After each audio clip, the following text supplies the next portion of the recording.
Yeah, good morning all. So please type in the chat box. Is the audio and video clear?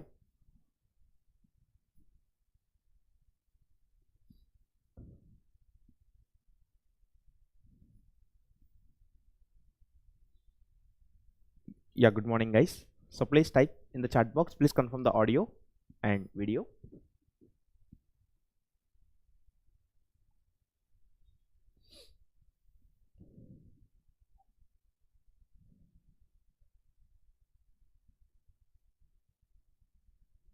It's audible, right?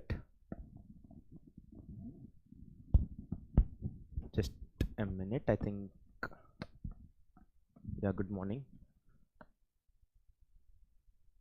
It's clear, correct? Yeah, okay, fine. Yeah, okay. So we'll start the session then. So today we'll try to give some introduction to this incompressible internal flows. And before this, we'll finish off this angular velocity. Good morning, still sleepy? Yeah, good. Let's see. So in today's lecture, we'll finish this angular velocity part, which is a slight, drawback of this, pending of this differential analysis, and then we'll start looking at control volumes. We'll see Euler's and also Bernoulli's equations. Then we will see the most important RTT, Reynolds transport theorem, and its applications. So basically we'll see the Reynolds transport theorem. Of course we don't see the derivation in this particular module because again it takes some 35 to 40 minutes. So this RTT has a lot of applications like conservation of mass, conservation of momentum, linear and both angular, okay, and we can see that things, and you can also use it for energy, but right now we'll confine ourselves to mass and linear and angular momentums. Then we'll also see how this Navier-Stokes equation comes out, okay, and along the path we'll also keep on solving certain numericals, okay. So this is the flow that we are going to handle today. And the first, if you see in the last lecture, we were talking about this differential analysis. We were talking about the differential analysis, and we have seen exclusively in the last lecture flow visualization,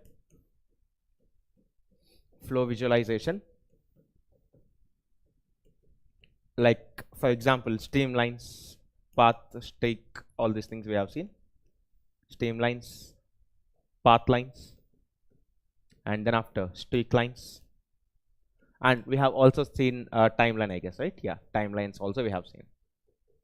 And we have seen that in a steady flow, these three guys, stream, path and streak lines, are actually identical, okay. So if you calculate any of these equations using streamline equation, the same will be the path line and streak line equations. But if there is some unsteadiness in the flow, we have seen how to calculate the path lines, streak lines and also this streamlines, okay.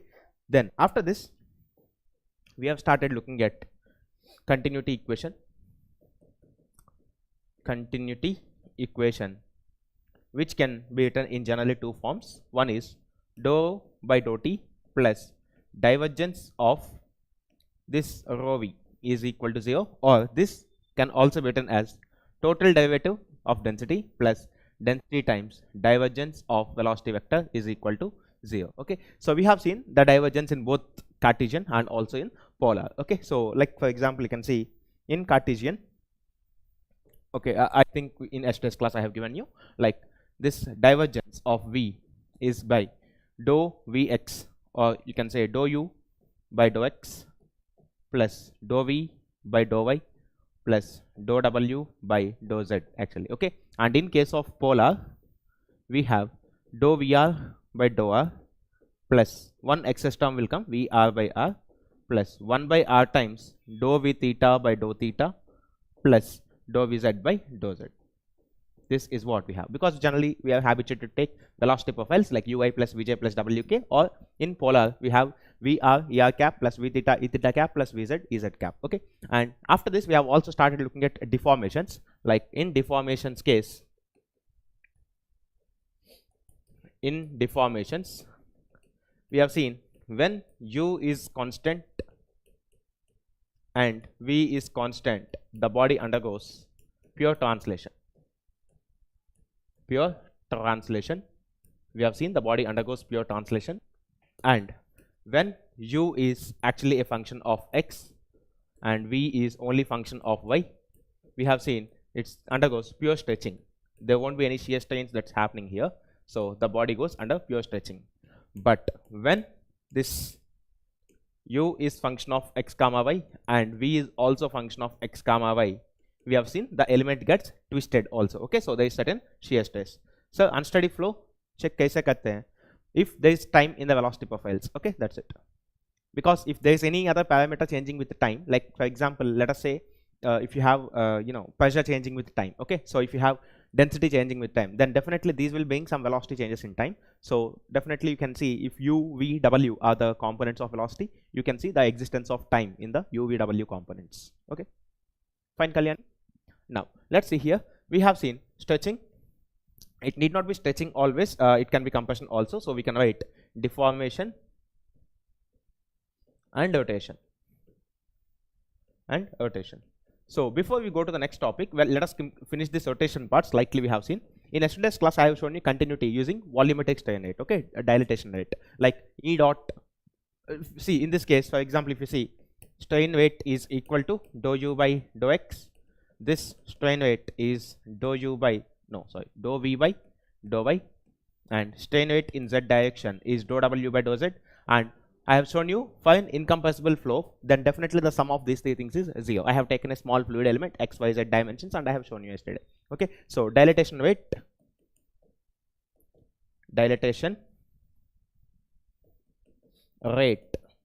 is equal to dou, or you can say divergence of velocity. Okay, and this is actually 0 because you can see dilatation rate we have seen this is actually volumetric strain rate, which is also same as the velocity gradient v, which is equal to E dot x plus E dot v plus E dot z, actually epsilon dot z and epsilon dot z actually, and this is nothing but divergence of velocity in this case of incompressible or generally for any flow field. Okay, and for incompressible flow field divergence is 0. So normally in maths also sometimes you get questions in vector calculus. They'll give you a vector function and they'll ask you if this vector function is incompressible, what is the value of they'll keep one of the constant in the components. Okay, so basically if something is incompressible, then divergence of v is 0. Similarly in electronics we have solenoids, and in case of solenoids the net discharge will be 0. The net discharge of electricity will be 0. So normally if any vector field has divergence 0, we call it incompressible flow field or solenoidal flow field. Okay, so basically these two are the things. Then we have also seen at the end gamma dot xy. I have shown you using tan alpha tan beta things. So this is dou v by dou x plus dou u by dou y actually, and gamma dot yz is equal to dou v by dou z plus dou w by dou y, and gamma dot zx is equal to dou u by dou z plus dou w by dou dou x actually. Okay, so these are the terms that we have seen till last class. Are you all clear till this point? Okay, so all these other things which are pretty much important. Many times questions comes on these things. They'll give you UVW profiles and they'll ask you shear strain rate, angular velocities or linear strain rates. They can ask you so many things. But are you all clear how we have obtained these things? Is it clear to all of you till this point? Okay, fine. Yeah, now let's step into the next parts, which is the angular velocity part.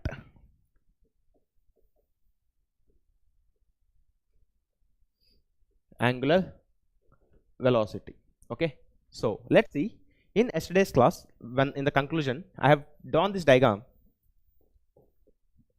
So this is your x coordinate and this is your y coordinate. Okay, so origin dx, x, y and also dy. Okay, now let's see if you have this stretching.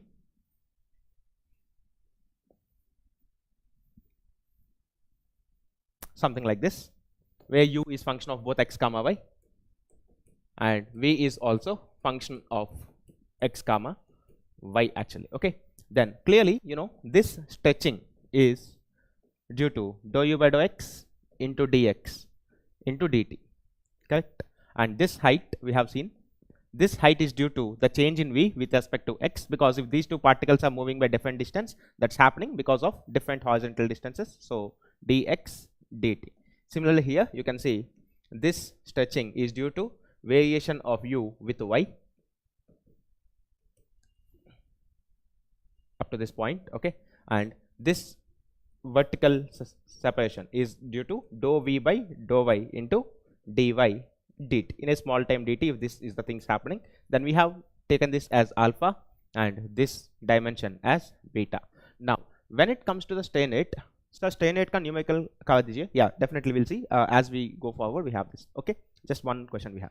So if this is alpha and beta, then first of all these are the things that we have mentioned yesterday's in yesterday's class. Okay, we have done certain mathematical simple line segment length and all this stuff, and we have identified this is dou v by dou x, this is dou v by dou x into dx into dt, all these things. Okay, now let us see one thing. If this is alpha, in yesterday's class we have seen tan alpha is approximately equal to dou v by dou y, correct? Because we have seen this is actually 1 plus dou e by dou x into dx whole inverse, and the term, if you neglect this value which is almost equal to alpha, is what we got, correct? Is this the term which we got? Actually I have shown you in yesterday's class by taking this length divided by whole length, then cancelling dx, then taking linear approximation of binomial expansion. I have shown you this expression actually, right? Yes or no? Because practically speaking this length will be small as compared to this dx in a small time dt. So this length, if you approximate as dx and dx gets cancelled, so dou v by dou x is what we have written in that case, alpha. Yes, similarly we have also seen tan beta, which is almost like dou u by dou y. Just a minute guys, this is dou v by dou x. Yeah, this is dou v by dou x, and this is dou u by dou y, which is almost like beta. Okay, so these are the things that we have seen in yesterday's class. Yes, now you can understand actually if you want to calculate shear strains, then these are magnitudes, because strain is always measured in magnitude. Okay, so we have alpha and beta is the total amount of rotation by the elements. But if you calculate the angular velocity, if you see this face is rotating in the anti-clockwise, like for example if I name this as OA and this is A dash and this is OD and D dash, for example. Okay, it stretches and also rotates simultaneously. Then you can see whenever this is rotating, this rotation of the face OA dash to OA is in the counterclockwise direction. Okay, and also this face OD, which is actually here, is rotating into OD dash in the clockwise rotation. So these two faces or these two edges has the rotation in opposite senses, right? For example, if you take the common convention as the anti-clockwise positive, you can see average angular velocity omega, let us suppose if this is x and y, so about z axis these are rotating. Okay, if you take this z axis like this, about this z axis they are rotating, both these faces are rotating. So omega z is equal to angular velocity is equal to strains, which is alpha minus beta, but this we have to take a average because both are rotating in opposite senses, so we will have to take a average actually here. So you teach very research oriented, much math I know. Yeah, मैं आपको एक चीज बोलना चाहता हूँ, अगर आपने PYQs देख के देखा तो I am not telling even a single topic which is out of syllabus, पता है? You can see, you can open PYQs, अगर आपके पास हमारा PYQ बुक है तो एक बार खुल के देखिए, सारा PYQs सॉल्व करने के लिए ये पॉइंट्स जानना जरूरी है, ठीक है? This is not at all research oriented. Okay, definitely if you have learned fluid mechanics in a different way, then definitely that's not for gate pakka. Okay, because I'm telling you one thing guys, last year when I have written XE or even in mechanical some questions were very nice last year. They have given you based on these equations, dou by dou t plus divergence of OV bar is equal to 0. Okay, you have to apply this equation. You remember any of you in 2023 mechanical? I think I can use this smartboard advantage and I'll show you something.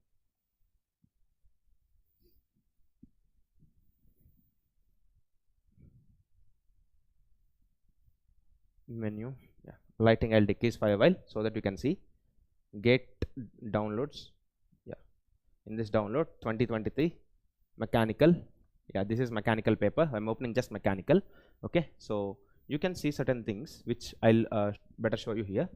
So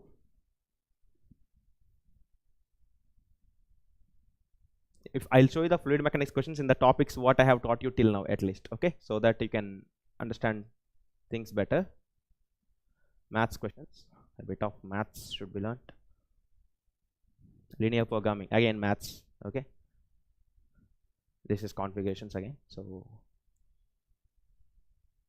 simple beam, degree of freedom, SN curve, This we will see that tau W wall shear stress is how it's affecting and all in boundary layers. This is again based on compressible flow. I just want to show you few questions which are coming in GATE, because you may feel that I'm teaching you so much math. Actually no, but actually it's all required for GATE. Okay, there's one simple question which I want to show you, but again that's a bit of mathematical. You see, profiles, for understanding all these slopes and all, you have to know maths. Okay, slope.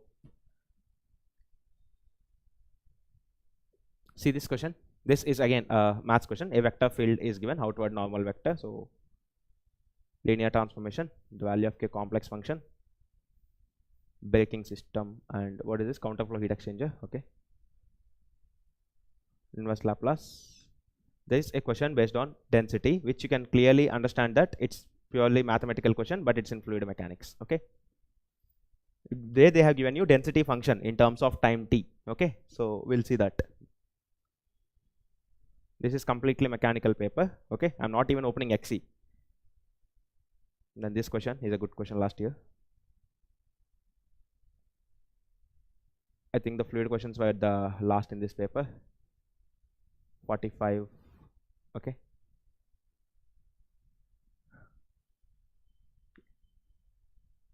see in this question also it's a heat transfer question, but it's again mathematical. We have to apply certain things there. Differential equation, Euler Cauchy. Yesterday the test series I was giving this question, one of such kind of questions. Stability again.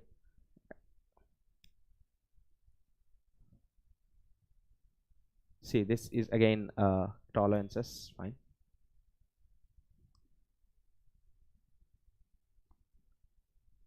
We came to the ending. 57, 58 and all. Moment of inertia of this figure.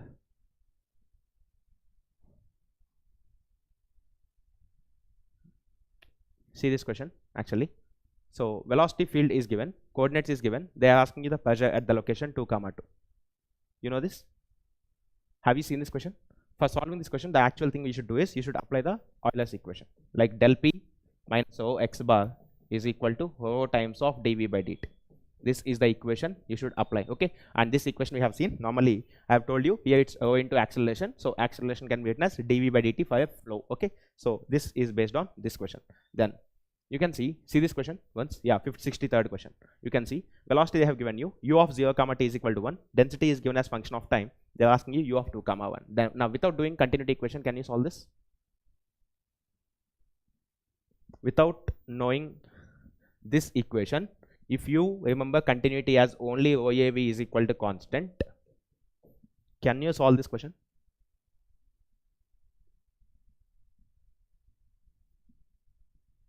Can anyone solve this question without knowing this equation? Just by knowing this as continuity, can you solve that?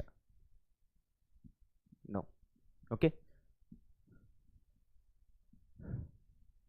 No, we cannot do, right? So like how we can see everything that I'm telling you, you know, I'm not teaching all the fluid mechanics what I know. Okay, I'm hardly teaching only 15 to 20%. But the matter is, you should know at least this for clearing 100% of the questions in exam. Okay, that's what my intention is. Okay, fine. I never want to overburden you. I'll try to cut as much as syllabus as possible, because I know GATE exam is already a very elaborative exam. I don't say it's tough, it's easy relatively, but the amount of syllabus it has is very large. Okay, so I don't want to overburden you guys by teaching some unnecessary things just to show you that I know maths and I know fluid mechanics. Okay, that's not the case. Whatever is there in the syllabus, we'll study only till that part. Okay, but you can see all these things what I'm teaching. Definitely you cannot find a topic what I'm teaching which do not have any PYQ. Pakka. Okay, fine. So anyway, this is the question. So let's get into this things. Okay, now let's see here. So this is dou u by dou x into dx dt is what you have. Now we are taking average, and since velocity has essence, because these deformations are with respect to time, so whenever we are talking about deformations with respect to time, that means we are talking about the velocity at which these angles are formed. That's nothing but angular velocity. Okay, now velocity has certain directions, so we are taking anti-clockwise positive, so alpha minus beta. This minus is because this rotation is actually in the clockwise sense. Okay, so half times of dou v by dou x minus dou u by dou y. Okay, so this is about z. Similarly in 3D flows, similarly for a 3D flow,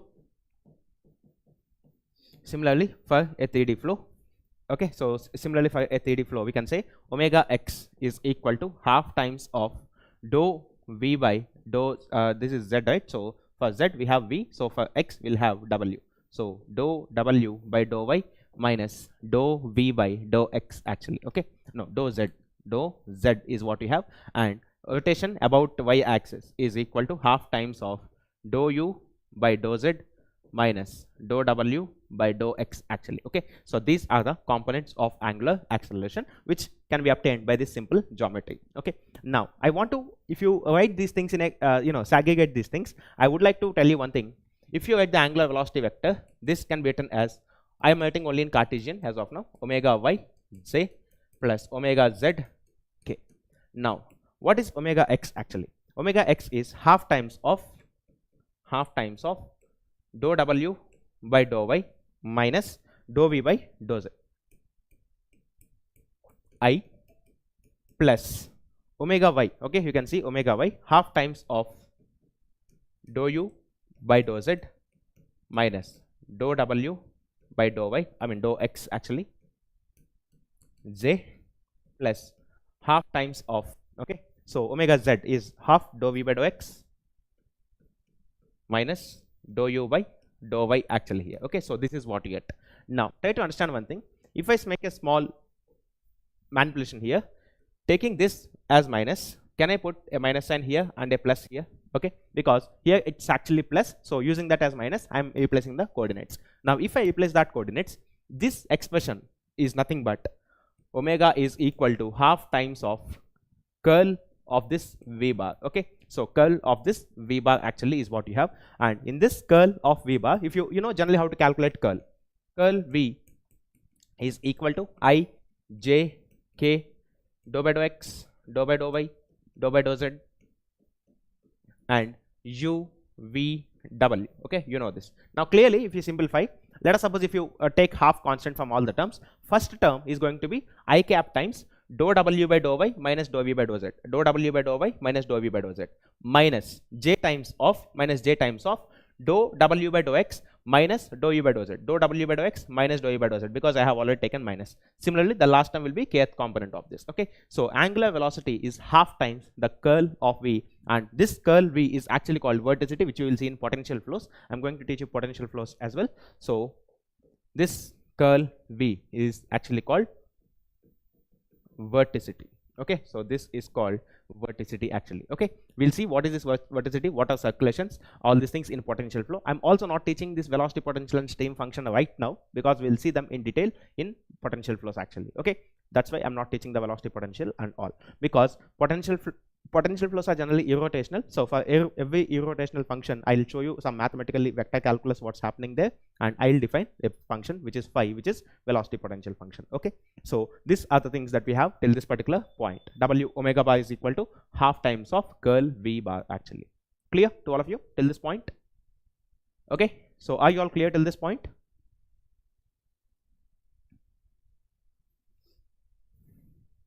Okay, and guys, I want to ask you one thing. Do you all know how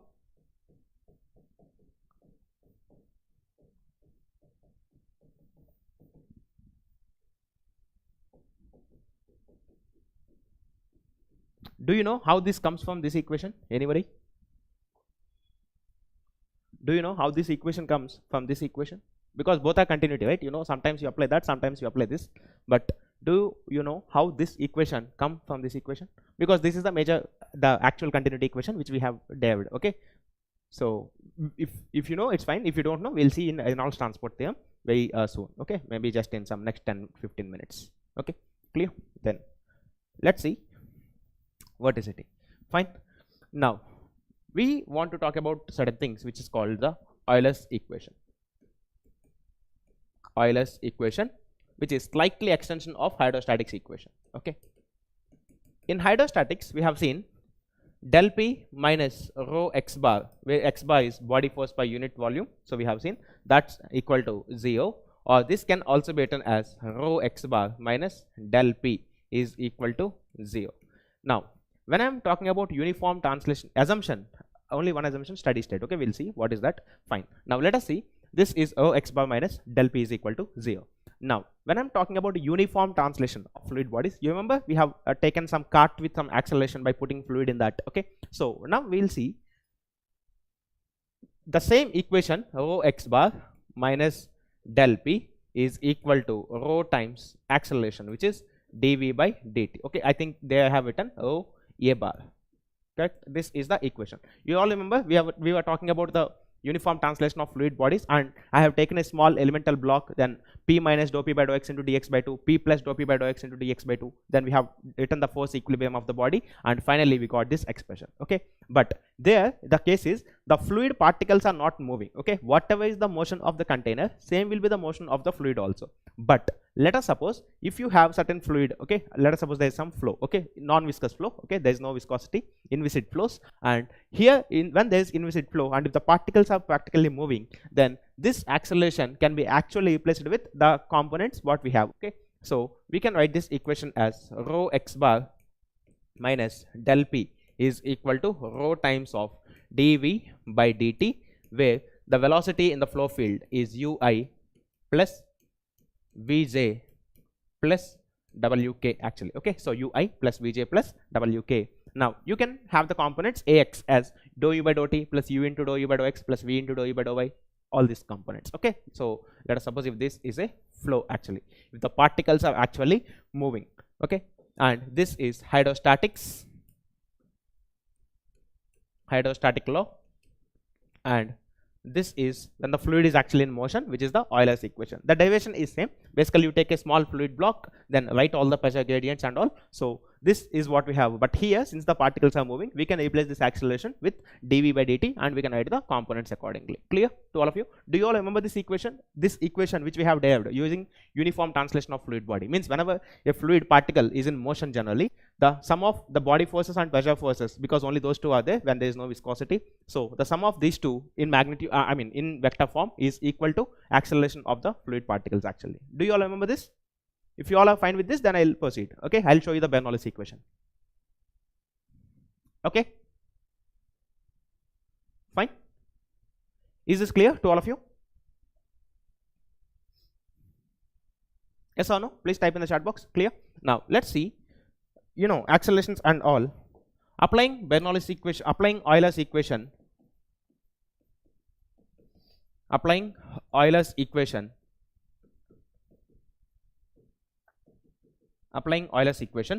along a streamline, and integrating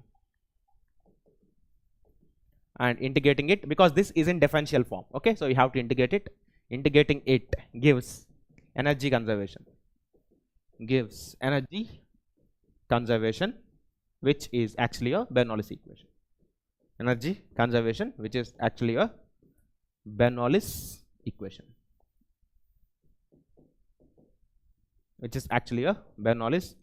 Okay, now we'll see how this happens right now. If you see, for example, you have xy coordinate system. For example, you take 2D to understand the things easily. So x and y, and let us suppose if this is the streamline. Okay, so this is a streamline where stream function, we'll see what is the stream function, but right now since this is a revision course, late ho gaya, theek hai, follow from here. Okay, so this is a streamline. Okay, so psi is normally called the stream function. We'll see what is the stream function in detail, but based on your previous knowledge, I think you know what is a stream function. So psi is actually constant, so along a streamline the value of psi, stream function, will be a constant actually. Okay, now what we're going to do, let us say we have taken some fluid element in this streamline. Okay, so it cannot flow across, it should always travel through the streamline. So let us say this area of cross section is dA and this length is ds, for example. Okay, so this length is ds. For convenience, let us take this as z, because vertical direction you are always familiar with z direction. So let us take this as z, any two directions. Okay, now x and z. So let us suppose this is a small fluid element, small fluid element. Okay, so this is a small fluid element and that's psi is equal to constant, and this is the small elemental fluid block of cross section area A, and the the length of the element is actually ds. Okay, now let's see one thing. If you calculate this pressure along the streamline, so let us suppose here the pressure is P, and since this is of length ds, here the pressure is P plus dou P by dou S, the pressure variation along the streamline into ds. Yes or no? Correct? Because along the streamline, if you take the pressure gradient as dou P by dou S, then for a length of ds, the pressure difference between here and here will be this quantity, P plus, again linear approximation of Taylor series, so P plus dou P by dou S. Okay, now if you write and this element will also get some weight actually. Okay, so G, and if this angle is theta, for example for a small length, if you assume it is straight line, then here at this point this is G cos theta is what you have. Okay, per unit mass, we are talking about per unit mass, P plus del phi del x, yes, P plus dou P by dou S into ds, because we are taking this as the S coordinate. Okay, so this coordinate along the streamline we are taking as the S coordinate. Okay, so S is for streamline. Now if you apply the force balance on that particular block, let's see what happens. We know rho x bar minus del P is equal to rho times dV by dt in vector form. So along streamline direction, along S direction, why I am taking S direction is, guys, you may ask me why you are not taking along X and Z directions, because if I write along X and Z directions for the equilibrium, I should write two equations, but anyhow physically I know there cannot be any flow across the streamline, means this block should always move along the streamline. That means this block is in by default equilibrium about any direction other than the streamline. Yes or no? The block cannot get displaced in this direction, the block cannot move in this direction. So any direction which is not in the streamline, the block is definitely balanced, because there cannot be practically any flow across the streamline. Okay, because the streamlines cannot cut each other. Yes, so that's the simple logic. So along S direction only one equation will be sufficient for me. Now let us see, if we apply the force balance, P into dA minus P plus dou P by dou S into ds into dA. So this is actually the total pressure force. Okay, so from here pressure is acting towards the positive direction. If I take this as the positive direction of S, so this is positive, and the pressure which is acting in the opposite direction is negative, and this is along the streamline. Minus, you also have weight. So anyway, this force, this is not along the streamline, but this G cos theta is along streamline. Okay, so G cos theta is equal to rho into dVs. Let us suppose if this particle is moving with velocity Vs by dt actually. Okay, so dVs by dt. Is this clear to all of you till this point? Yes or no? We have taken the pressure forces, we have taken the body force, that's equal to total acceleration is what we are taking. Is this clear to all of you till this point? Saurav, Kalyani, Exo, Shubhashish, Midun, all of you, Anjit, Mudit, every one of you. Okay, it's clear, right, till this point. Now let's see one thing. So you know one thing, that this PdA and this P multiplied with dA gets cancelled. So minus dou P by dou S into ds minus G into, now what is cos theta from this triangle? You see, let us suppose if this vertical separation is, see, you have ds like this and you have this theta here. Let us suppose if this vertical separation is dz, for example. Okay, so if this vertical separation is dz, can I say cos theta from this triangle is nothing but dz divided by ds? Can I say this? Yes or no? Correct? Can I say cos theta as dz divided by ds actually here? We can say this. Okay, so minus G cos theta can be written as dz divided by ds is equal to rho times. Now this is total derivative, so we have to divide it into temporal and also convective parts. So dou Vs by dou t plus Vs times dou Vs by dou S actually here. Okay, so let us take this. So dou Vs by dou t plus Vs into dou Vs by dou S actually. Okay, because this is the temporal term along this and also convective term along the streamline. For a small change in length in the s direction, the acceleration which comes out is the convective acceleration. Okay, now here till here this equation is same, there's nothing changing here. Now let us start the assumptions that we make in the Bernoulli's equation. So first of all, in this equation the assumptions that we made is, first assumptions, this is the way how you should write the assumptions always. Okay, at every step whatever the assumptions you are making, that's will consider. First of all, inviscid flow, because we have never assumed any viscosity happening in this particular case. Okay, we have not written any term which is responsible for the viscous force. These two are pressure terms, this is the body force, this is the acceleration, that's it, there is nothing viscous. Now the second assumption that I want to make here is, let us make this quantity 0, steady flow. Okay, so if I want to make this, then it is steady flow, this quantity is actually 0. Okay, now try to understand something. We have, okay, so now pressure is changing only with s direction, because anyway in the other directions they are balanced. So this dou vs by dou s, this dou p by dou s, everything we can take only with respect to s. Okay, because for any particle which is flowing along this direction, since it will not travel in any other directions, the velocity and p depends only on s. Actually here there are no other variations in any direction. So this term can be written as minus dp by ds into ds minus g into dz by ds is equal to rho times vs into dvs by ds actually. Okay, so this is the equation that you have in this case. Okay, now let us see one thing. Is this clear? Did we miss something here? Ds into da is also there, right? Yeah, just a minute guys, here we made some small error actually. Look, pressure into da is the total force, okay, but g has to be multiplied with, it is mg cos theta, no, because this is the total force. Okay, so you have to multiply mass here, which is density times dA into ds. This is also dA into ds. Volume you have to multiply, correct? Because this equation is per unit mass, but I mean per unit volume. So here, but these two forces are actually complete forces. Okay, so here you can see this dA, these two are complete forces. So you have to write mass and also mass terms here. Okay, so this ds into dA should be there. Clear? This ds into dA should be there in these two terms also, because this is the complete force. Pressure into force gives you, pressure into area gives you complete force, but these are only for unit volume. So you have to multiply volume in these two terms, correct? Because mass into acceleration, sigma f is equal to mass into acceleration, right? So we are taking sigma f total force, okay, but here these two terms are for unit volume, so we have to multiply volume actually in this case. Now if you multiply this volume, then this equation, let us slightly adjust.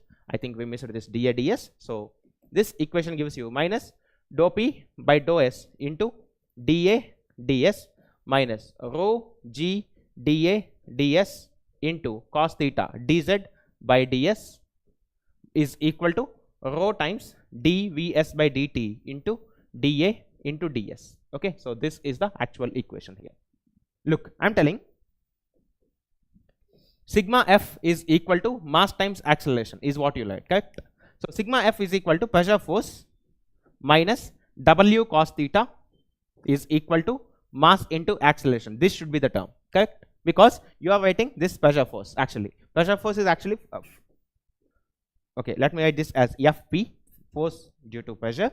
So this is equal to pressure into area. This area we are considering completely. So this gives you the total for pressure force acting on the complete element. So here for getting this weight, along with density into gravity, you should also have volume here. Okay, similarly for mass, along with density, you should also have volume here. That's it. Okay, so we actually missed the DADS, the volume part, because these expressions are for unit volume. Okay, so when you want to write completely, you have to write volume multiplication. That's it. Okay, now let's see. So yeah, we have certain things to do. First thing we can do is we can cancel dA all over. So if you cancel this dA all over, we have minus dP by ds. Because of that, pressure and velocity are only functions of s into ds minus rho g ds into dz by ds is equal to rho times dou vs by dou t plus vs into dvs by ds into ds is what we have here. Okay, now anyhow we made this term 0 because of steady approximation. Then ds gets cancelled, this ds and this ds also gets cancelled, and now you can see minus dp minus rho z dz is equal to density times Vs into dVs by ds times ds. So ds again gets cancelled, okay, because choice of ds, the length of the element is arbitrary, so that should definitely cancel out. If you shift these two terms to the right hand side, we have dp plus rho times Vs into dVs minus or plus this term goes to the other side, so rho z dz is equal to 0. Yes or no? So this is actually a differential equation that is here. So if you integrate this, before integrating, let me do one thing. This density can be cancelled in both the terms and you can write it here. Okay, so you can see dp by O plus z dz plus vs dvs is equal to 0. So this equation is in differential form actually. Now you have to integrate it because energy is always an extensive. So if you integrate it, then you can see, if you make one more assumption for incompressible flow,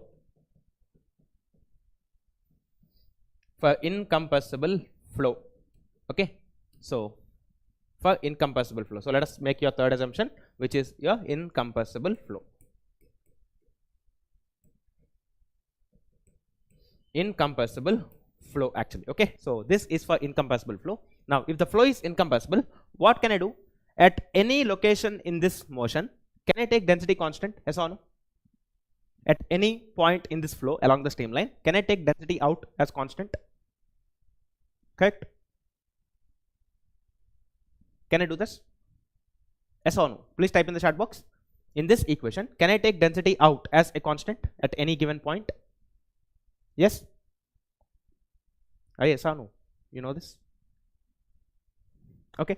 Now if you can integrate this, then we get 1 by O. If you take constant, then integration of dp is p plus g times integration of dz is z plus integration of v dv vs square by 2 is equal to constant, because you're integrating. If you divide this g completely on the equation, we have p by oz plus v square by 2z. The flow happens only along streamline, is equal to constant actually. Okay, so this is the energy equation that you have. Okay, and if you see, if you see dimensional analysis, this term is in meters and this is your Bernoulli's equation, okay, which you generally call your Bernoulli's equation.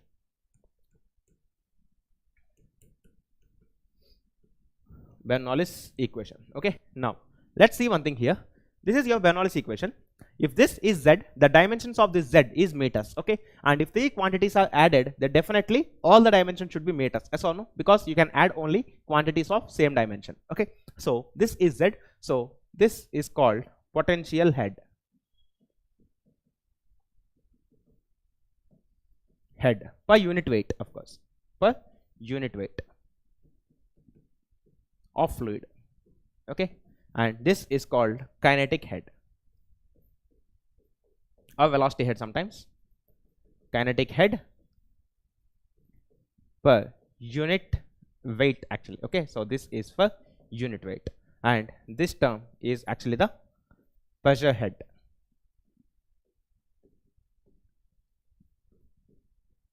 Per unit weight.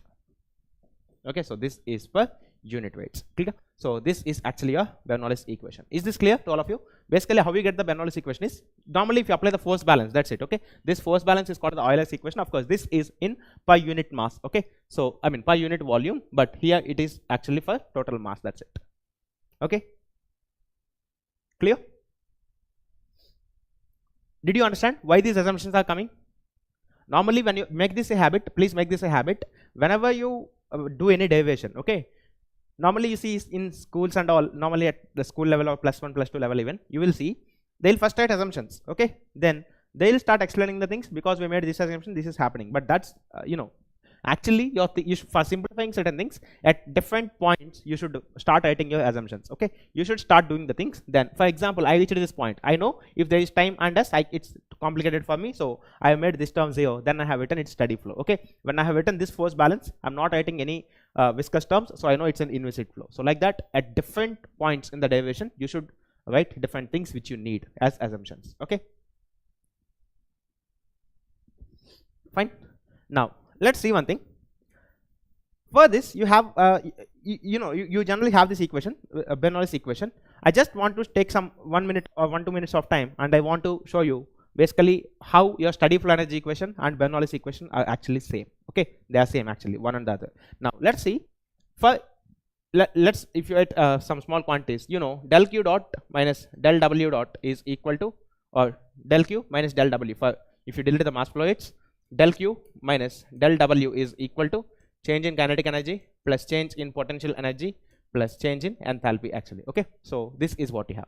Normally in our fluid mechanics case, for getting Bernoulli's equation means we don't take any friction. Okay, we don't take any inviscidness, so we don't take any viscous effects. So let us suppose if this is reversible, no friction.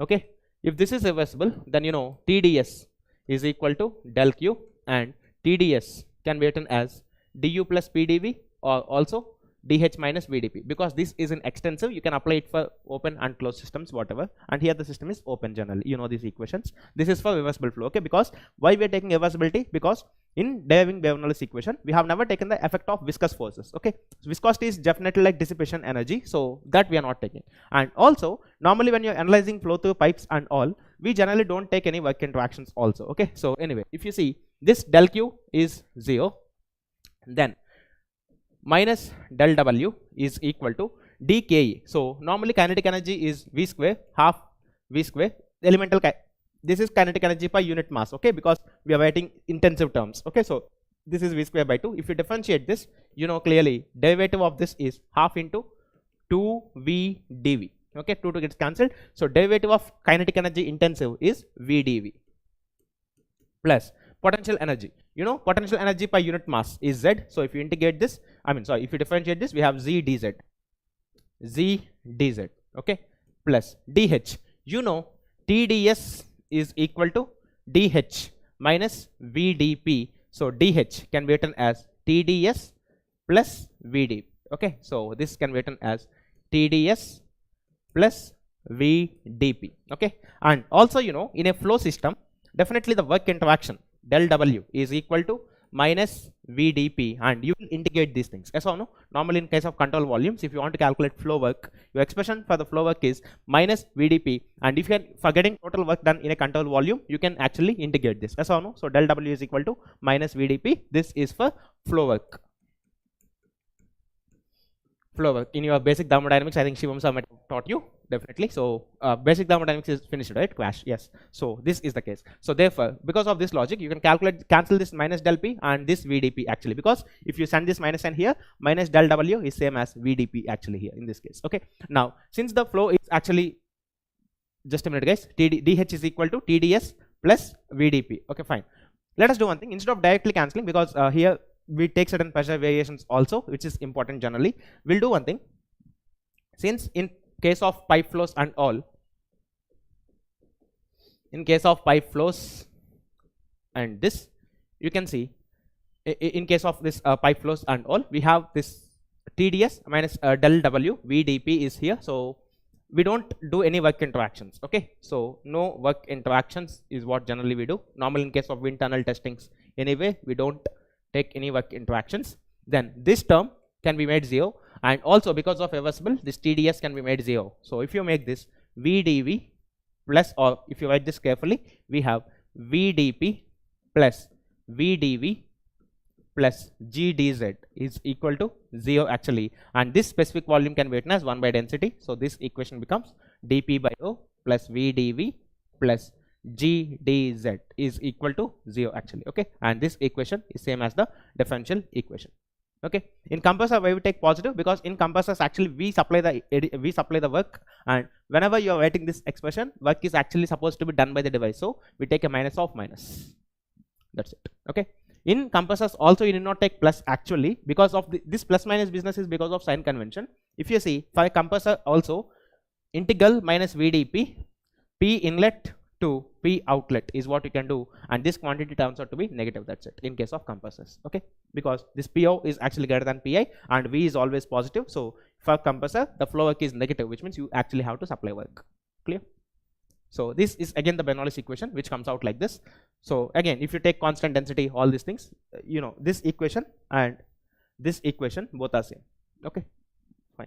So like this you can talk about energy, because all these are different forms or different equations which tell you the same thing, that energy has to be conserved. Okay, because this is energy conservation, similarly the other is also energy conservation. Okay, normally because of this plus minus, since you are asking, I am telling, in thermodynamics, the advantage of the advantage of thermodynamics is majority of the part deals with energy conservation and also entropy balance. At least at the UG level, whatever you take, we'll see majority is based on energy conservation and also entropy balance.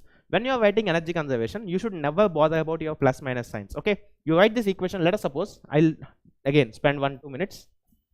You can see you have this equation, Q minus W is equal to delta U, correct? Normally for closed systems. Okay, for closed systems, simple, compressible, all this story. So Q minus W is equal to delta U. Now here many times I see, even when I'm teaching classes, people feel difficult in writing this plus minus sign business. Okay, they are confused when to write minus, heat interaction, work interaction. They'll do a lot of analysis, calculations, and finally they put something wrong in this equation. They'll end up with wrong answer. Actually, there's no need of putting any or getting struggle for putting plus or minus signs. The reason is, same equation, if you write this as energy in minus energy out is equal to delta E of the system. That's it. You write this equation.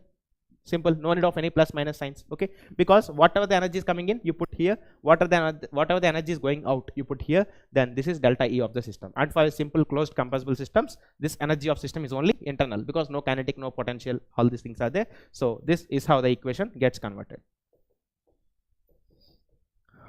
Like for example, you see, generally it happens like Q is amount. Normally Q, when you write this equation, the convention that you follow is heat added to the system is positive, heat taken from the system is negative. Okay, but the main thing here is, look, in this equation, let us suppose if heat is going out, for example, and work is coming in, then here you will write minus Q, means magnitude is what you will say, and minus of minus W, which is plus W, is equal to delta U, correct? Means this is the equation for heat going out and work coming into the system. Oh, sorry, my mobile is not in silent mode today.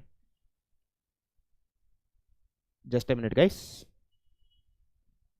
Yeah, okay. So I forgot to keep that in silent today. So energy in minus energy out. Now tell me one thing, if heat is flowing out of the system and work is coming into the system, this equation should be written in this form, yes or no? Just with magnitudes, correct? Let us suppose if I say 500 joules of heat is going out and 700 joules of work is coming in, then your equation becomes, since 500 is going out plus 700 amount of work is coming in, so minus of minus, so this is equal to delta U, correct? This is the equation that you write. You put this here, so you know energy coming in is 700, energy going out, whatever the form, heat, work, whatever. Okay, so 500. 700 minus 500, this is the same equation. Okay, so using this equation will make you eliminate all the plus, minus, which type of work is causing, all these things you need not do if you use this equation very simply. Okay, fine. Anyway, this is a bit of thing. Now here one very important thing that I want to tell you in Bernoulli's equations is, actually I made 3 assumptions, 1, 2, 3. Many of the times you will also see a 4th assumption, which is called the good morning. See here, in this you have seen 3 assumptions, but many times you also see the 4th assumption, which is irrotational flow, correct?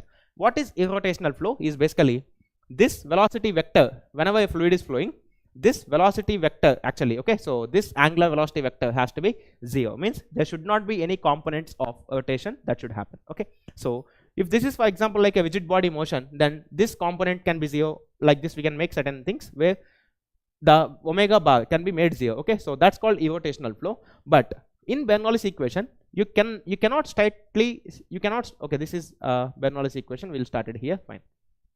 Okay, so see here, in this case this E in minus E out is equal to delta U. Okay, fine.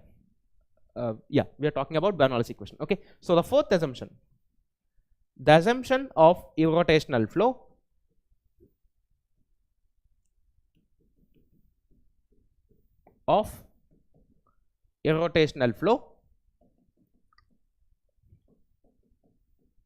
is case dependent.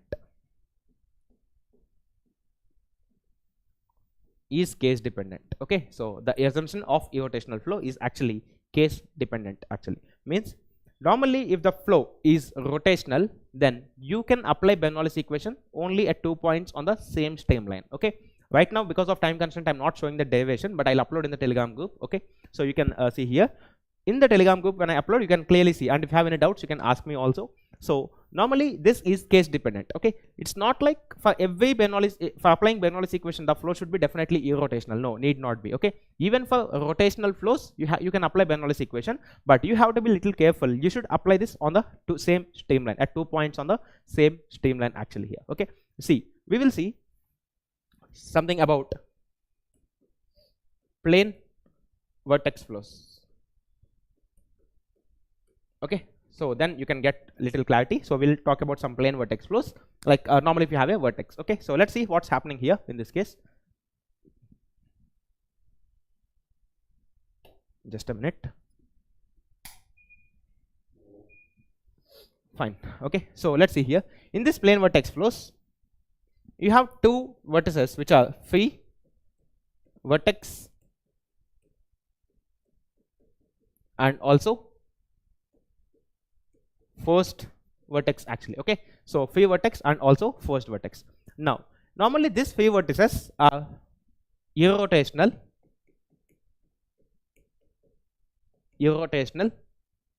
and these are rotational in nature.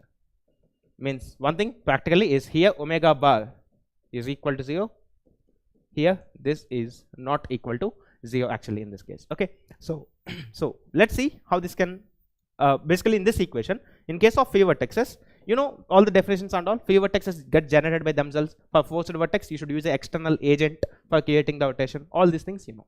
Now these are generated by themselves, like for example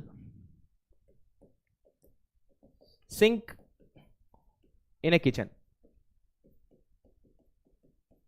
and maybe this is like, you know, let us suppose you put some sugar in a coffee and if you stir. Okay, so stirring a coffee.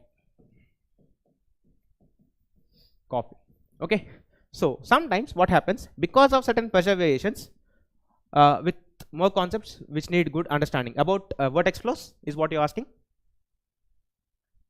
or Bernoulli's equation, anything is fine.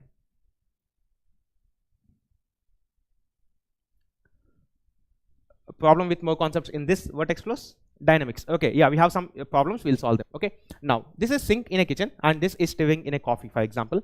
So here what happens, because of the pressure difference, by default the vertex gets generated. Okay, but here in this case of forced vertex, you use certain external agent to start the rotation of the particles. Okay, and moreover many people have a confusion about rotation and evolution. Okay, for example, let us suppose if there is an axis and if the fluid particle is evoluting, then this flow can be irrotational,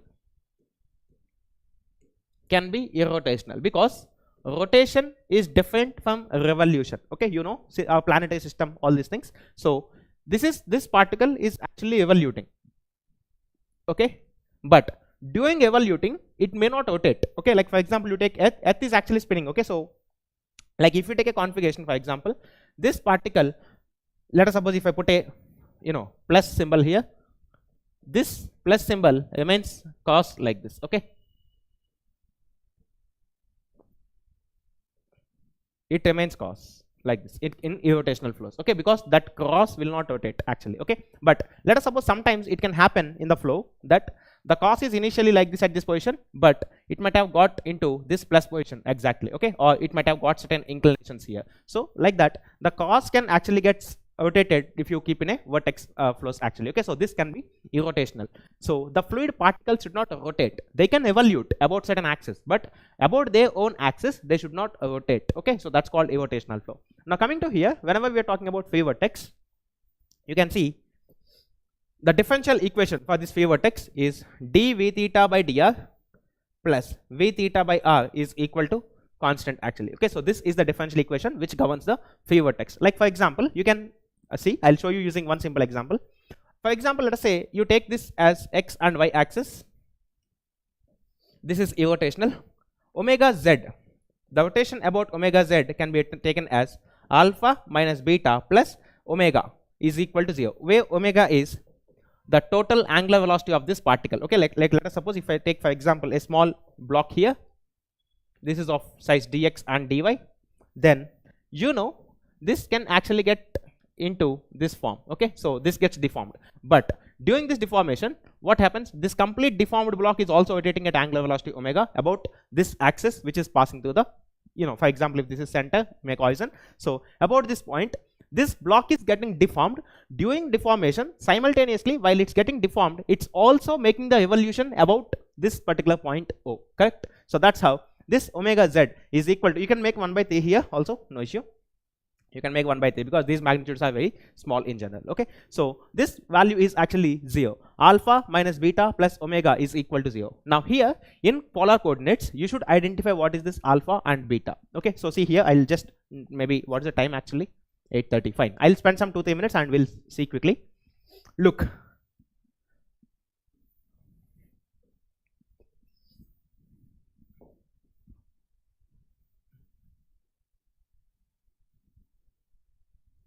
fine. Okay, so let's see, you have a initially straight elements.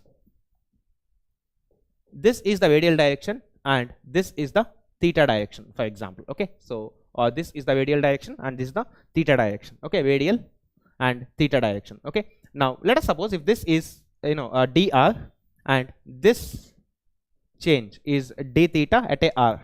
Okay, so there is an element like this. This is d theta, so definitely this is r d theta. Okay, let us suppose if this is r, for example, then this length is r d theta and this is dr. Okay, now initially these two are perpendicular, but because of certain shear strains, what happens? These two faces will rotate, as or no, like how you have seen in the Cartesian.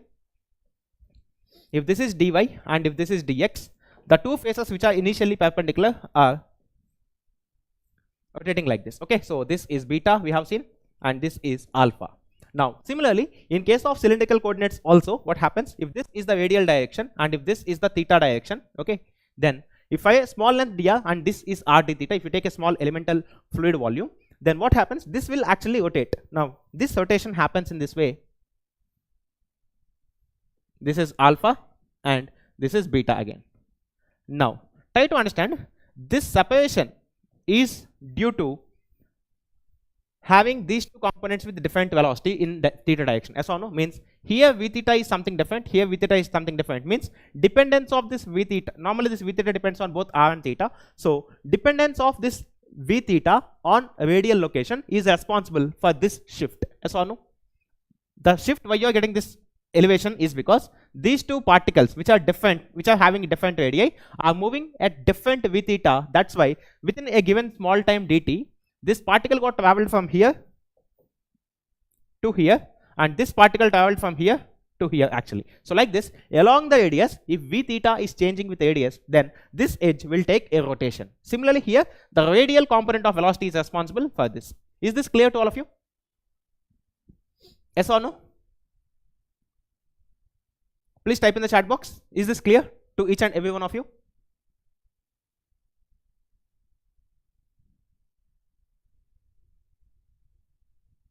Yes.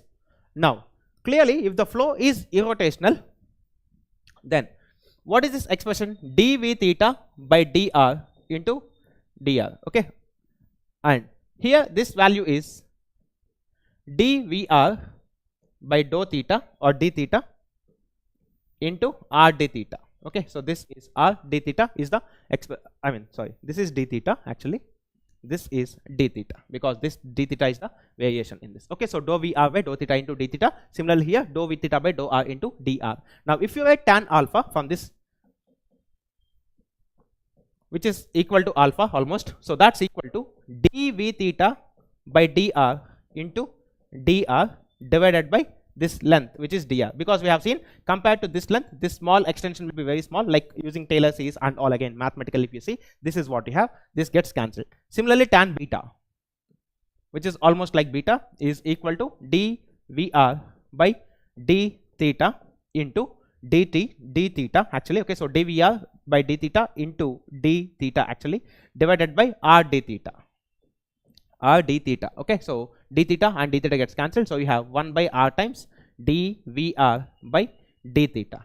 Now whenever you take a plane vertex actually, okay, if you take a plane vertex, you can understand this particle keeps evolving on this same radius. Yes or no?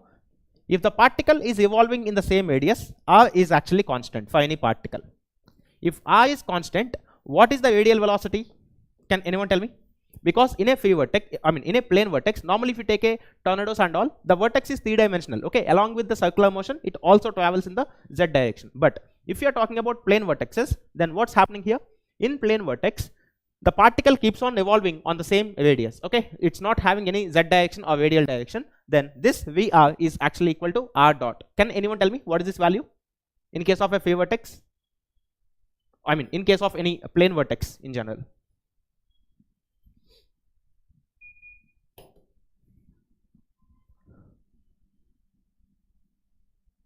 So please type in the chat box. What is this value? Radial velocity. If r is constant, then rate of change of radius with time.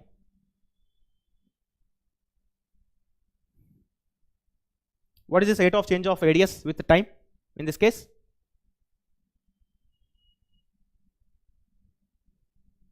You know, the particles will not shift from one radius to another radius. Okay, means if you see, generally if you draw a vertex, I'll show you here. See, if you draw a vertex actually like this, if for example if this is the axis of rotation, then this particle keeps on evoluting on this radius, this particles keep on evoluting in this radius, there won't be any shift from one radius to another radius. Okay, then Vr is going to be 0, right? So r is constant, so Vr is 0. So here you can say this term is actually 0. In actual case, this will be very, very small. We are analyzing only for plane vertexes, but your sink or your what do you say, your this coffee cup, all these actually are 3-dimensional. Okay, so you have this. Now whenever you see this, alpha minus beta plus omega. So omega is, you know, v theta is equal to r omega. So omega is equal to v theta by r is what you can keep for the evolution. So plus v theta by r is equal to 0. So anyway, beta you are not taking in free vertexes. So this gives you alpha is actually d v theta by dr plus v theta by r is equal to 0. So this is differential equation for the free vertex which is irrotational. Okay, why we are calling irrotational? Because we made this equal to 0, the net rotation we have made it equal to 0, this quantity we have made it 0 because we are taking the flow to be irrotational. Okay, so now if the flow is irrotational, this is the governing differential equation, and in this governing differential equation, if you simplify this, you will end up with v theta into r is equal to constant. If you apply logarithm and if you simplify the things, then you can, you know, it's a variable separable form. Simply you can simplify 1 by v theta minus dr by r integration ln v theta is equal to minus ln r plus constant ln v theta into r ln v theta plus ln r is equal to constant, v theta into r is equal to constant, like this. Okay, so this is a simple differential equation. So in a free vertex flows,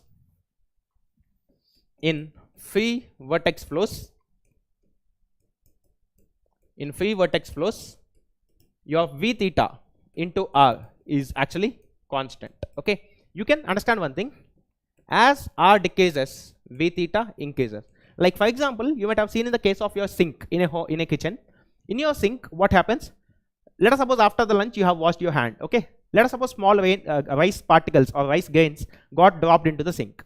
You might have observed, when these rice grains are far away from the sink hole, they evolve very slowly. Okay, you might have seen whenever these grains are actually very far from the sink hole, the angular velocity or the rotational speed of this rice grains are very small, but as they come close to the center, they rotate very fast. Have you seen this anyway? Comments got stopped or what? Just a minute. Guys, I think I'm not getting comments. Just a minute.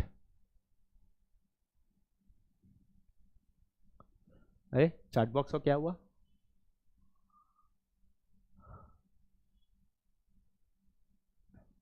Yeah, it's going right. Fine. Yes, pop out chat. Okay, good. Fine. Thank God, I'm able to see the comments. Actually, कल कुछ technical issue चल रहा था, so some of our faculties like Ramanand sir was not able to see your comments, I guess, yesterday. Correct? Now it's working. Okay. Fine. So you might have seen this. Okay. So this is the case of free vertex, which you practically see, but mathematically, this is what it's happening in the background to show you this. Okay. So that's how you can actually practically see that v theta is actually if V theta is increasing, then R is actually decreasing. Now, if you apply this Euler's equation, I'm not doing right now because of time constraint, but if you apply Euler's equation at a streamline, like for example, you can see del P rho x bar minus del P is equal to rho times dV by dt. Now, what are the acceleration coordinates I have given you in polar coordinates? Like acceleration in radial direction is equal to dVr by dt minus V theta square by R, and acceleration in theta direction is dV theta by dt plus V theta Vr by R. All these things you can see.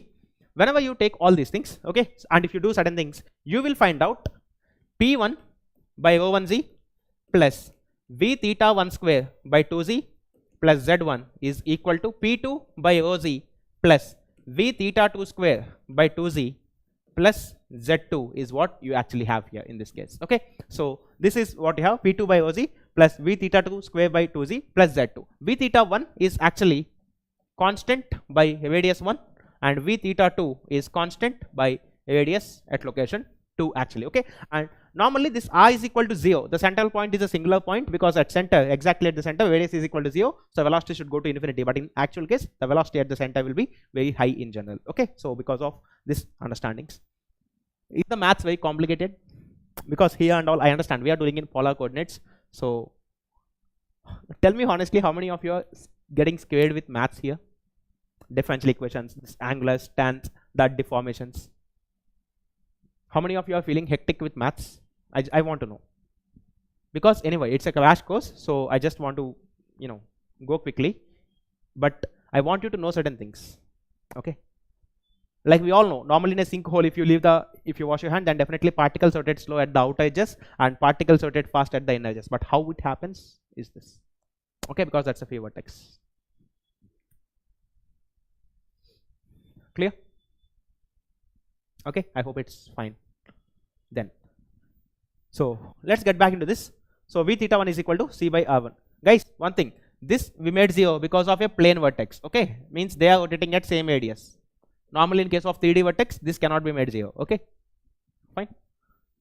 Now V theta is equal to C by R2 actually. Okay, fine. Now let's see. In this case, pressure, if you see pressure, P is inversely proportional to 1 by R square actually, because this will be C square by R square. So P1 plus C by R square is equal to constant. So in free vertex, if you summarize the results, V theta is equal to C by R. P at any location is proportional to minus 1 by R square, and also Bernoulli's equation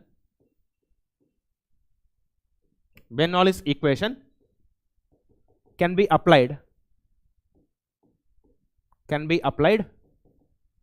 at any 2 points in the flow. At any 2 points in the flow actually. Okay, so this can be applied at any 2 points in the flow. You can apply at any point. Normally you can see whenever you're emptying these tanks and all, we assume that the flow is irrotational, and we apply Bernoulli's equation at any 2 points, like that one is at the tank surface, one is at the pipe outlet. We apply at any 2 points because this is the major assumption, and this thing is really important for us. Clear? P term, this one, right? See, normally this is what actually have to prove from Euler's equation and all, but right now I'm not proving. But you can understand one thing. For a horizontal plane, let us suppose you take some horizontal plane, you can see P1 by OG plus this V theta 1 square can be written as C square by R1 square 2G is equal to P2 by OG plus C square by R2 square 2G. Okay, this is what you have. Then clearly you can understand P by OG plus C square by R square 2G is equal to constant. Okay, so if you multiply this G to the other sides, you can see P is equal to constant minus rho C square by 2R square. Okay, so for a given fluid, normally this density is constant, 2 is constant, C is constant. So P is actually proportional to minus 1 by R square. Okay, that's what I have written here, and that's what we are summarizing here. Okay, Anjit. Then for forced vortexes, again, forced vortex flows, if you see clearly, this omega is not equal to 0. Okay, and this V theta, because of external agent, V theta is always proportional to R omega. Now in this forced vortex flows, Bernoulli's equation, I'm not showing all these things because these are beautiful results actually to prove mathematically, but right now I'm not doing because of time issues. So Bernoulli's equation can be applied at 2 points only on the same streamline. Only on the same streamline. The reason why you come to this conclusion is actually, look, sir, can you share notes of fluid kinematics? Complete notes. I can share. I don't have any issues. I always love to share anything, but I have to take the confirmation from there are people above me and above them and above them and above them and above them. Okay, so we have to talk to them. Clear? As if there is no issue for them, then definitely I'm very much happy to upload the notes. No issue. Okay, fine. So this is streamline. Okay, now why you will come to this conclusion is, again, if you apply Euler's equation, this equation del P minus rho body force minus del P is equal to rho dV by dt. But this if you apply in polar, actually, you will understand one thing. So your personal notes, matlab the notes what I have taught you, okay, to some of the English batch students. Okay, in English batches normally I take fluid mechanics, and in Hindi batch I think Shivam sir takes you. So for English batches, whatever the notes I have taken, that I have to upload. Okay, fine. Yeah, so what we are talking about forced vortex here. Okay, so this if you are doing in polar coordinates. Okay, so if you are doing this in polar coordinates, then one thing that's very much clear here is, you will find after doing a lot of simplifications on mathematical stuff, adjusting the maths and all, you will get one term that if this is a free vortex, for example,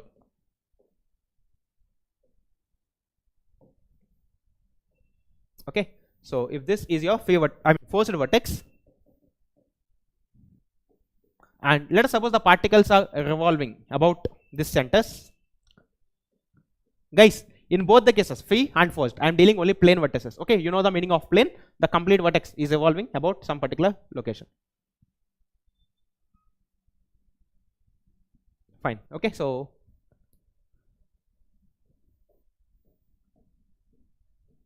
like this, you have the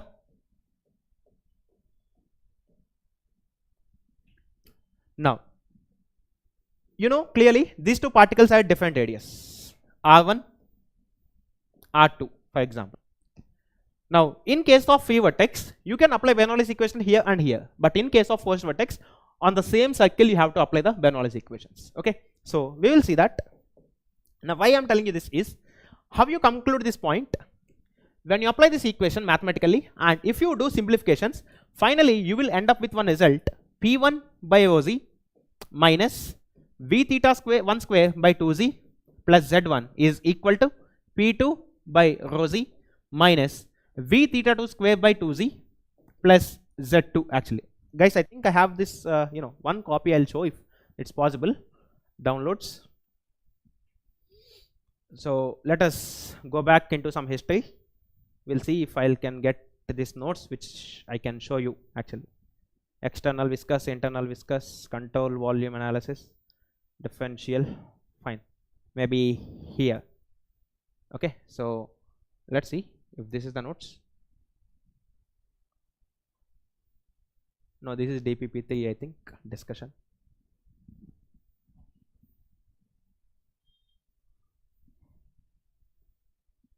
Rotating and plane vortex flows, yes. So here it is.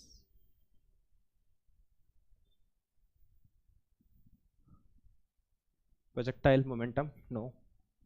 Then I think this is the notes. Yeah. Here I think we have written. No, this is empty slides. Then what is this? DPP's discussion for this fluids. Okay. Shell analysis. This is 5. Then 6 should be somewhere here.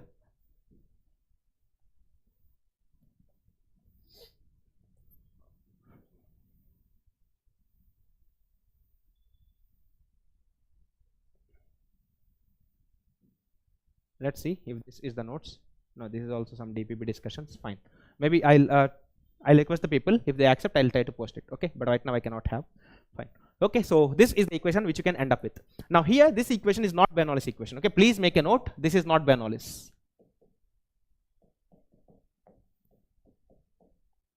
This is not Bernoulli's, because you don't have a plus here. Okay, they are minus signs. In case of irrotational flows, you can apply this equation with a minus sign at any 2 points in the flow. Okay, so this equation can be applied. This equation can be applied at any 2 points in the flow. Okay, so this can be applied at any 2 points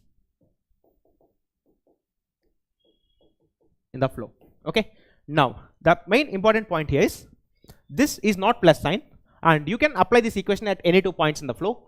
The reason why you cannot apply this as Bernoulli's equation is because V theta 1 is equal to R11 omega, V theta 2 is equal to R2 omega. Now let us suppose if you have a fluid in some container, and if you are evolving that container, omega is same at every location, but radius is not same at every location. So clearly this V theta 1, this V theta 1 and this V theta 2, they are not equal. Okay, they are different, they are having different magnitudes. That's why you cannot use this equation. But using this, we can actually show one very important and easy thing. Actually, you might have seen the case of rotating cylinders.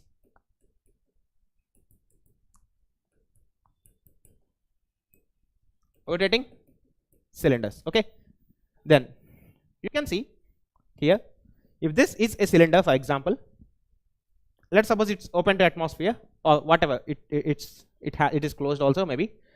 In the initial case, when this is stationary, this is the level of the fluid in this. Okay, now when you start this rotating about this axis omega, let us suppose you are using some external agent, because the fluid won't rotate by itself. Okay, in a container, if it rotates, we won't be in the lab, we'll run out. This is omega. Okay, now this is a cylinder, you have certain fluid, and normally when the fluid is stationary, it's at some horizontal level from the bottom of the container. Now when you start rotating, you clearly know vortex starts getting generated. You know, you might have seen, normally if you put your hand in your water bucket or something, and if you start evolving, then definitely vortex starts generating. Okay, then this surface will take an elevation like this. Yes or no? Correct. The free surface, which is actually like this, will be having certain rotation like this. Clear? You know this, right? Means in the top view, if you see, circular motion will start. You will see a circular motion, different radii where the fluid particles will rotate. Okay, you will see that at different radius the particles keep rotating actually. Okay, this is what you see generally. Now I want to ask you one thing. If you see, this is omega and radius of this container is, for example, r. If this is r, this is actually parabolic. We'll see just in a moment. We'll see this is parabolic actually, and you will see this height to which the fluid gets elevated. So this height h.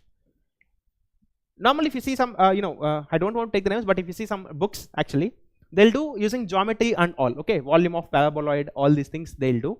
But actually in proper fluid mechanics way, if you want to do this, see how we can do. This is the equation which you can apply. Normally this equation is from the Euler's equation. You can apply this equation at any 2 points in a forced vortex with a minus sign here. Yes or no? Now if you can apply this, let me choose one point here and another point here at the base, at the edge. Okay, means actually 1 point almost at the center I'm choosing, and 1 point at this point I'm choosing. 1 and 2. In the top view, if you see, this looks like this. This is 1 and this is 2 actually. So what I can write, P1, this is clearly forced vortex, because practically using some external torque is what we will create the angular velocity of the vessel. So if you write P1 by OZ minus V theta 1 square by 2Z plus Z1 is equal to P2 by OZ minus V theta 2 square by 2Z plus Z2 actually. Okay, so let us suppose you got up to this particular point. Repeat. Yeah, I'm repeating. Using some external torque, if you start rotating this cylinder, the fluid level will come to a paraboloid shape actually. Okay, so this comes to paraboloid shape.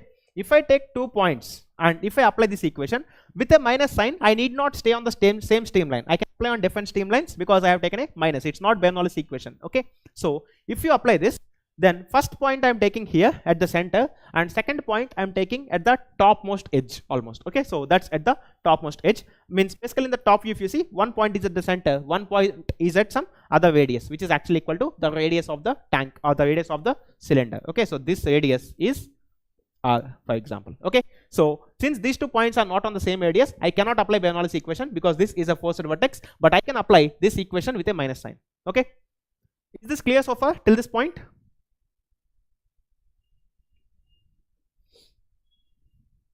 Is this clear to all of you till this particular point? The only thing what I'm not showing you here is how this equation is coming. Basically, you'll get this equation from this equation. Okay, but you have to do a bit of maths. Okay, now in this equation, can anyone tell me what is the relation between P1 and P2, pressure at location 1 and pressure at location 2? These two are exposed to the same surface. Yes or no? Let us suppose if this is an open tank, or maybe it's a closed tank, you have some pressure here, then this point and this point are exposed to the same atmosphere. Then what is P1 and P2 relation?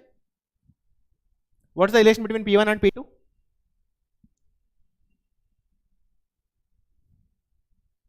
What is the relation between P1 and P2? 1 and 2 are exposed to the same atmosphere. So what is the relation between those two, P1 and P2? It's equal, right? They are same. Yes or no? Like, to give you a better insight, what I'll do is, let us suppose this is open to atmosphere, for example. Okay, let us suppose if it is open to atmosphere, then pressure at 1 and pressure at 2 is same. They are open to atmosphere, correct? So therefore P1 and P2 can be cancelled because P1 is equal to P2, which is same as P atmosphere local. Okay, then for example, if I make this as the datum, if Z1 is equal to 0, if I make this Z1 is equal to 0, corresponding to Z1, this point 2 is at an elevation of capital H, correct? If I make Z1 equal to 0, I can make this Z2 as capital H. Yes or no? Correct? Because Z2 minus Z1, the vertical separation between these 2 points is actually H.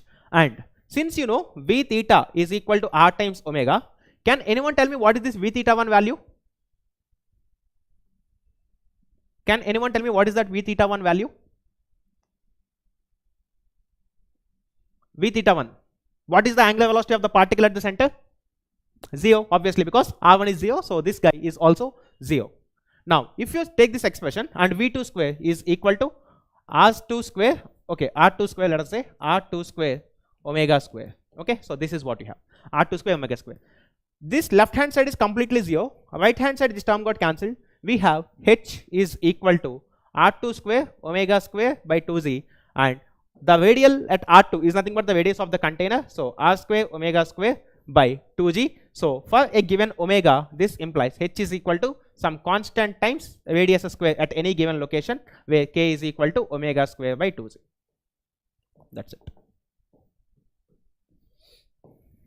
Okay, so this equation is actually parabola. That's why in all the textbooks, whatever you see, they when they write paraboloid, who told you this is exactly parabola? It can be a cubic or any curve. Okay, it can be maybe some elliptical, anything. But you can show mathematically 2 things at the same time. First thing, that variation is parabola. Second thing, that height is actually given by omega square r square by 2z actually. Clear to all of you? They'll ask you, what is this variation? You can say it is parabolic because instead of taking this point at location 2, if you take this point at some different location, let us say for example z, okay, then you can do the things. Clear? This is the case of rotating cylinders normally. Fine. Then you can calculate the pressure and all. Basically, if you apply the Euler's equation, you can calculate the pressure at this location. At any radius, you can calculate pressure and you can simplify the things. Okay. Then yeah, Bernoulli's equation I have taught you. Let us solve some problems because I think I am teaching theory for past 1.5 hours completely. So many love symbols floating. Thank you. Okay. We'll solve this question. This is a good question. Come on, solve this. I'll connect some poll. If poll is working, I think our team has worked on this. Maybe integer type. So if it's round off to 1 decimal place, what you're gonna do is 1 decimal. You enter the value without the decimal. Okay. For example, if answer is 1.3, you enter 13. Okay, like that you enter. So a closed tank of water rotates in a solid body rotation. So it's a solid body rotation counterclockwise about its vertical axis. The verticity of the fluid particle in the tank is, okay, so verticity is basically 2 times of angular velocity. So please solve this. Some 120 seconds I'm giving, no, 90 seconds is fine. Solve. I'm giving you this, so please solve. There's a tank which is rotating vertically about its axis. So what is the verticity? Okay, so expression for verticity is actually 2 times omega, okay, and it's a plane rotation about z axis.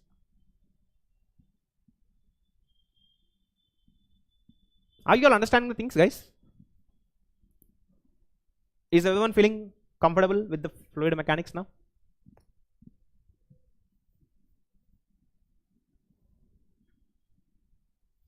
We can't do the poll in YouTube now, sir. Try. I think they have updated some couple of days back. I think it's working now. 36.35 is the answer, Sachin. Let's see. Even I don't know. I have to solve. Okay. 3.6, 36.6. Okay, 36.6 is what you're getting. Okay, fine. Okay, poll is not working then. Let me try. I'll also get a poll now because I have opened the tab. No, this is not coming out. Okay, fine. Then we'll stop it here and we'll proceed for the comments. Okay. Okay, I understand. This poll is not coming still. Fine. We'll leave the poll. Now let us see here. Solution. See. One thing it's very clear. This is rotated at about this axis. Okay, so radius. This is R of the rim actually. Radius at which the rim is there. So this rotational speed is actually 175 RPM. The verticity of the fluid particles in the tank. Okay, so we know verticity is equal to 2 times of omega, and so we know omega can be written as 2 into 2 pi n by 60. Okay, so I think RPM they have given. So if you simplify, this will be the answer in radians per second. And I want to also tell you one thing here. No poll option. Yeah, no poll option. See, basically this is a very simple question, but actually if you want to calculate verticity in some complicated flows, okay, here clearly they have given you this is a rotating cylinder, so you can easily get. But let us suppose if they give you some complicated flow in general, the main point here is you should actually calculate this omega using curl. That's why I have given you curl in polar coordinates.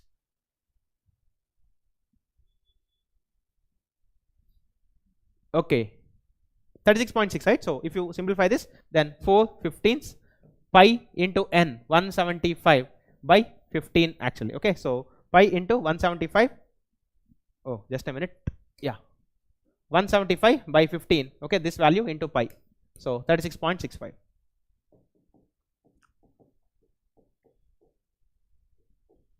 Okay, so this is what we have. Okay, so 36.65, 36.7. Yeah, 1 decimal place. So you can keep this as 36.6. Normally, if it's even number, we keep that as even. Your first chapter in 11th class, you know, rounding off significant numbers, all these things can. Fine. Anyway, 36.7. Okay.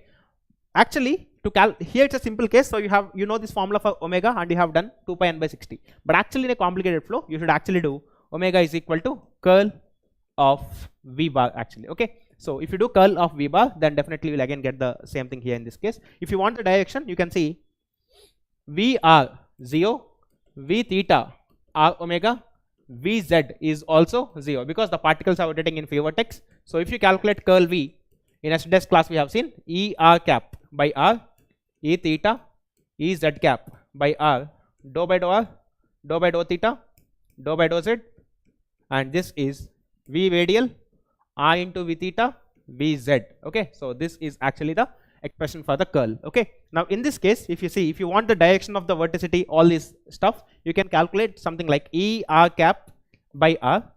This is 0, Vz, V r is also 0. Okay, then E r cap by r into dou theta by this minus dou by dou z of this 0 because there is no z in this, minus E theta cap of dou by dou r of 0 minus dou z by 0 plus E z cap, because this component will be non-zero clearly because the rotation is about that z axis. Okay, so E z cap into dou by dou r of this, which is V theta minus 0 actually. Okay, so this is what you have. Clear? So V theta times E z cap is what you have the curl of V, and V theta in this case is equal to r times omega is the curl V. Okay, so this is actually the verticity in this case. Clear? So r into omega, which we have actually done here. this is r into omega, right? We should get 2 omega now. Let us simplify this. V theta is r omega. Okay, so fine. V theta is r omega, so we have r square omega. No, let us see, some differentiation got missed here. V theta is equal to r omega, so this is r square omega. R square omega is what you have, because V theta we have to replace in terms of r square omega. So if you do, what we are getting, this component will then change. Okay, so this component will give you Ez cap times dou by dou of this 2r omega. Yes, this is 2r omega minus 0, correct. So this is 2r omega. So vorticity, this is the symbol for vorticity. Normally you can denote with any symbols. Vorticity is equal to 2r omega Ez cap actually. Okay, so vorticity is about this axis, z axis, and the magnitude is actually 2 times r omega, which is nothing but 2 times 2 omega is what we have written, right? So what is the radius? R is getting cancelled or what? Ez by r is there, correct. So if you have Ez by r, this r gets cancelled. Yes, so 2 omega, that's it. This is only 2 omega, because here you have Ez by r also. Okay, this r you have, similarly here also you have a division with r, so that's what you have. Clear? So this r gets cancelled in this case, that's it. Okay, because if you do curl, this Ez cap by r gives you 2r omega, this r, and the differentiation of this r square 2r, so both the small r's gets cancelled in this. Okay, so anyway, since you know this simple idea here, you can do, but in general if they give you any complicated flow, this is how you have to calculate in this case. Okay, like if they give you radial velocities Vz, like they can give you velocity vector, no? Vz is equal to r square I cap, so things like that. Fine. So let's solve one more question using Bernoulli's equation. Let us solve this question. The following figure shows the weight W supported by the pressure difference created in the venturi and the applied cos meter. You know what is a venturi meter? Actually, the flow measuring device. Okay, we'll maybe see in the applications later after we talk about certain things. So this is the incompressible flows. Okay, and this is a venturi meter. Now, if this is venturi meter, it's supporting a weight W supported by the piston difference creating the venturi meter and across the piston. At the inlet, air velocity is 10. This is 10 at the inlet, and the area is 100 centimeter square. The throat area is 4 centimeter square. Given that the air density is equal to 1.2 kg per meter cube, let us assume this is not changing throughout. Assume ideal flow in the duct, no friction between the piston and the cylinder, and the piston has no mass. Okay, so this piston is massless piston. If the area of the piston is 5 into 10 power minus 4, so this area of the piston AP is 5 into 10 power minus 4, then the weight in newtons. Come on, solve this. We have seen Bernoulli's equation. So this is no friction, ideal flow. Okay, so if it's ideal flow, it's rotational. You can apply Bernoulli's equation at any 2 points. The main thing is this weight is supported by this piston. Okay, so they are asking you what is the weight it can support for this configuration. Come on, solve.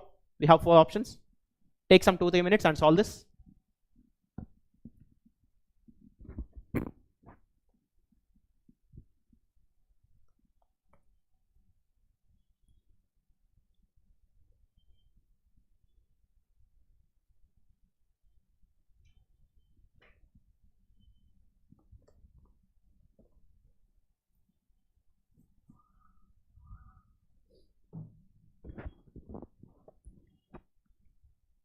Come on guys, be quick. Fast, it's an easy question actually.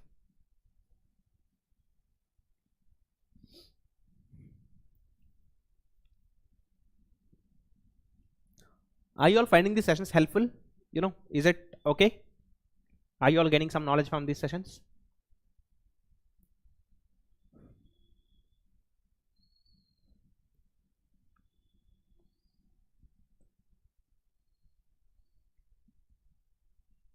But actually this is a very short course. Okay, almost like 20 hours I think I got, 25 hours I get.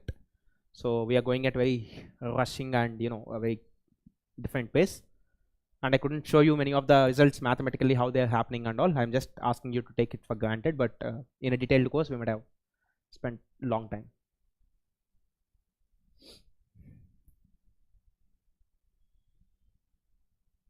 Okay Anjit, then it's fine. Solved?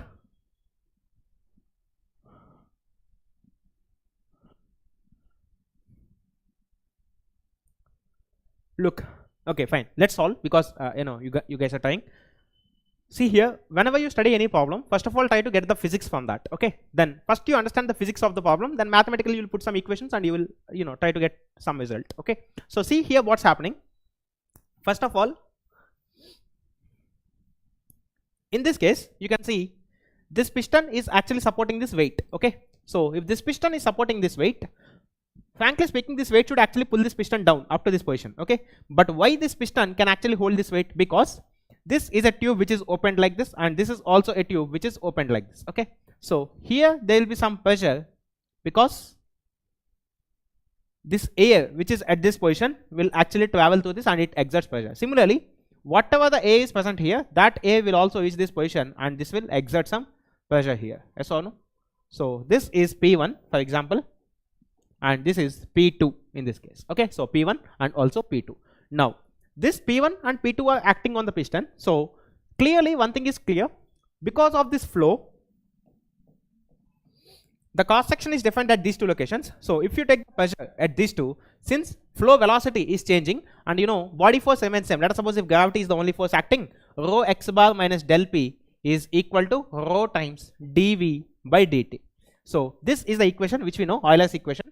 This is constant anyhow. Okay, so body force, let us suppose if gravity is acting, gravity is constant throughout, but this dV by dt is actually changing. Yes or no? Because of this area of cross section change, the flow will experience certain change in velocity. If something is changing here, something should change here. Yes or no? So gradient of P should not be 0 actually, it should be some value actually. Okay, so that's why P1 and P2 are obviously different, and clearly this basically from the continuity equations and all we can understand, if velocity is increasing at this point, pressure should decrease. Okay, from Bernoulli's also you can understand this. Look, you have seen P by rho z plus V square by 2z. Of course this is same horizontal level is equal to constant. It's a horizontal tube, so it's constant. Then because if you take it's a horizontal tube, this Z1 and Z2 are same. Okay, then as the flow is proceeding in this direction, if this velocity is increasing, to keep this summation constant, this should actually decrease. Yes or no? So that's what. So when velocity is increasing generally in a flow at any point, pressure generally comes down. Okay, now using these equations, Bernoulli's equation, let us try to solve this. Okay, this P1 minus P2 pressure difference is responsible for holding this weight actually. Okay, now let us see what is the difference between P1 and P2. If you get P1 and P2, you will get weight. Okay, so if you see, P1 is acting upwards and P2 is acting downwards. So P1 times area of the piston minus P2 times area of the piston. This is the net force which should balance this W, correct? So W is actually written as P1 minus P2 times area of the piston actually. Okay, now how to get P1 minus P2? Let us use our fluid mechanics knowledge. If you apply Bernoulli's at this location A and at this location B for example, then at location A, Bernoulli's at A and B, at A and B. So this implies, pressure at location A is P1 by rho z plus V1 square by 2z should be same as P2 by rho z plus V2 square by 2z. Okay, here what we are doing, since these dimensions are not given, we are neglecting the gravitational effects because this fluid is actually air. Okay, so air density is only 1.2, so definitely the force exerted due to this pressure column or basically this height columns is actually very small, so we are neglecting the gravitational heads. Neglecting gravitational heads,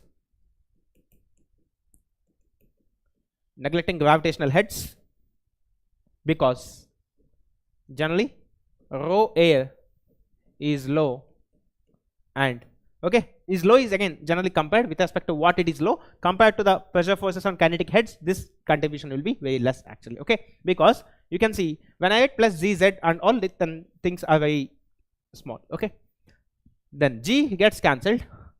P1 minus P2 from this expression is equal to rho by 2 times of V2 square minus V1 square actually. Okay, so what is this V2 square minus V1 square? Let us calculate this. V1 is straight away given, fantastic, it's 10 meters per second. Density of air, if you take constant, then applying your continuity, rho a velocity at location A is same as, or you can say this is same as rho b at velocity B into A at B and area at cross section A. Now If this density is same throughout, then velocity at A is 10 meters per second into area of cross section at this location is 100 centimeter square. So let's put in centimeter square. We'll put that also in centimeter square. AB is actually 4 centimeter square. Okay, so this is 4 times VB actually. So 4 cancel this 25 times. So VB is equal to 250 meters per second. Okay, so this is 250 meters per second actually. Now if you replace here this P1 minus P2 from this equation, so weight is equal to rho by 2 times of V2 square minus V1 square into area of the piston actually. Okay, so weight which is suspended is density of the air 1.2, yeah, 1.2 by 2 into V2 square minus V1 square. So 250 square minus 10 square. So 250 square minus 10 square can be written as 260 into 240, A minus B into A plus B. Okay, into area of the piston 5 into 10 power minus 4 minus 4. This V2 square minus V1 square can be written as V2 minus V1 into V2 plus V1. So 250 plus 10 is 260. 250 minus 10 is actually 240 here in this case. Okay, so if you simplify this, then this gives you 130. 10 power minus 4 is there. Okay, so couple of zeros can bring 100 at the bottom. Then what else we can do? This 5 can cancel this 20 times. Then 2 can cancel this 12 times. Can cancel this 10 times. Okay, then I think that's what we have. So 1.2 into 13 into 12 by 10 newtons. Okay, so this is the answer. Normally 13 into 12 is 144 plus 12 again 150. 18.70 is coming. Let us check. 13 into 12 into 0.12 directly 18.72. 1.2 by 10 I have it as 0.12. That's it. So 18.72 newtons is what you have. So 18.72. Option B is the correct answer. Okay, yeah, Midun, actually B is the correct answer. Okay, it's not D because of this simple calculation. It's a ventometer they have given. So at locations A and B, if you calculate, this is the pressure variation. Okay, then we have an angular momentum question, but I think RTT has to be told. Fine. Okay, will come soon. Okay, this question we'll see better. Meanwhile, this is 20. Okay, not this. This is 20 actually. Fine, because this variation is very small, so you can take this as 20. Okay, so let's see what's going on here. A rectangular scoop 60 centimeters deep collects air as shown in the figure below. Okay, so this is actually a scoop. This is half height 60 and depth also 60, I think they have given. Okay, deep is actually into the plane of the paper and delivers it to a 30 centimeter diameter pipe. If u of y is given 20 into y to the power 1 by 5 meters per second, where y is in meters, the average velocity of air in the pipe is dash meters per second. So let us see. Here in this locality, velocity is given as, at this section, velocity is given as u of y is equal to 20 into y power 1 by 5 meters per second actually. Okay, so 20 into y power 1 by 5. Come on, quickly calculate this. Round off to one decimal place. There is this and streamline and fine. Okay, so solve this. The air, so you can take density as, because they are asking average velocity, so let's take average density of air is around 1.2 kg per meter cube. Okay, solve this.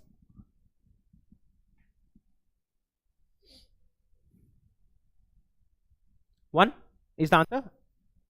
I don't know. Round off to one decimal place is given, no? 1 is the answer. Let's check. Okay, because even I don't have the answer, we have to solve.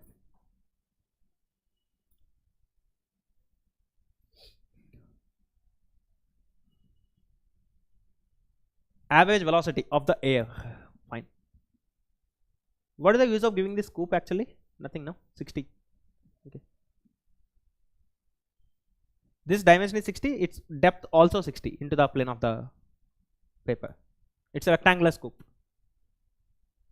Yeah, rectangular scoop is given. Fine.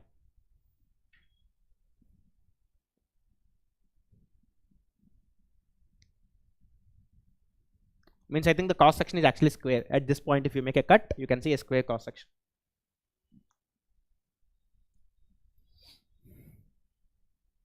Come on guys, last 10 minutes.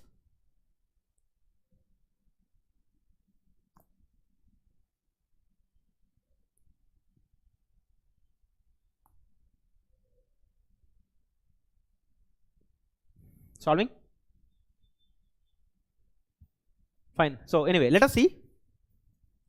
I want to argue one point. See here.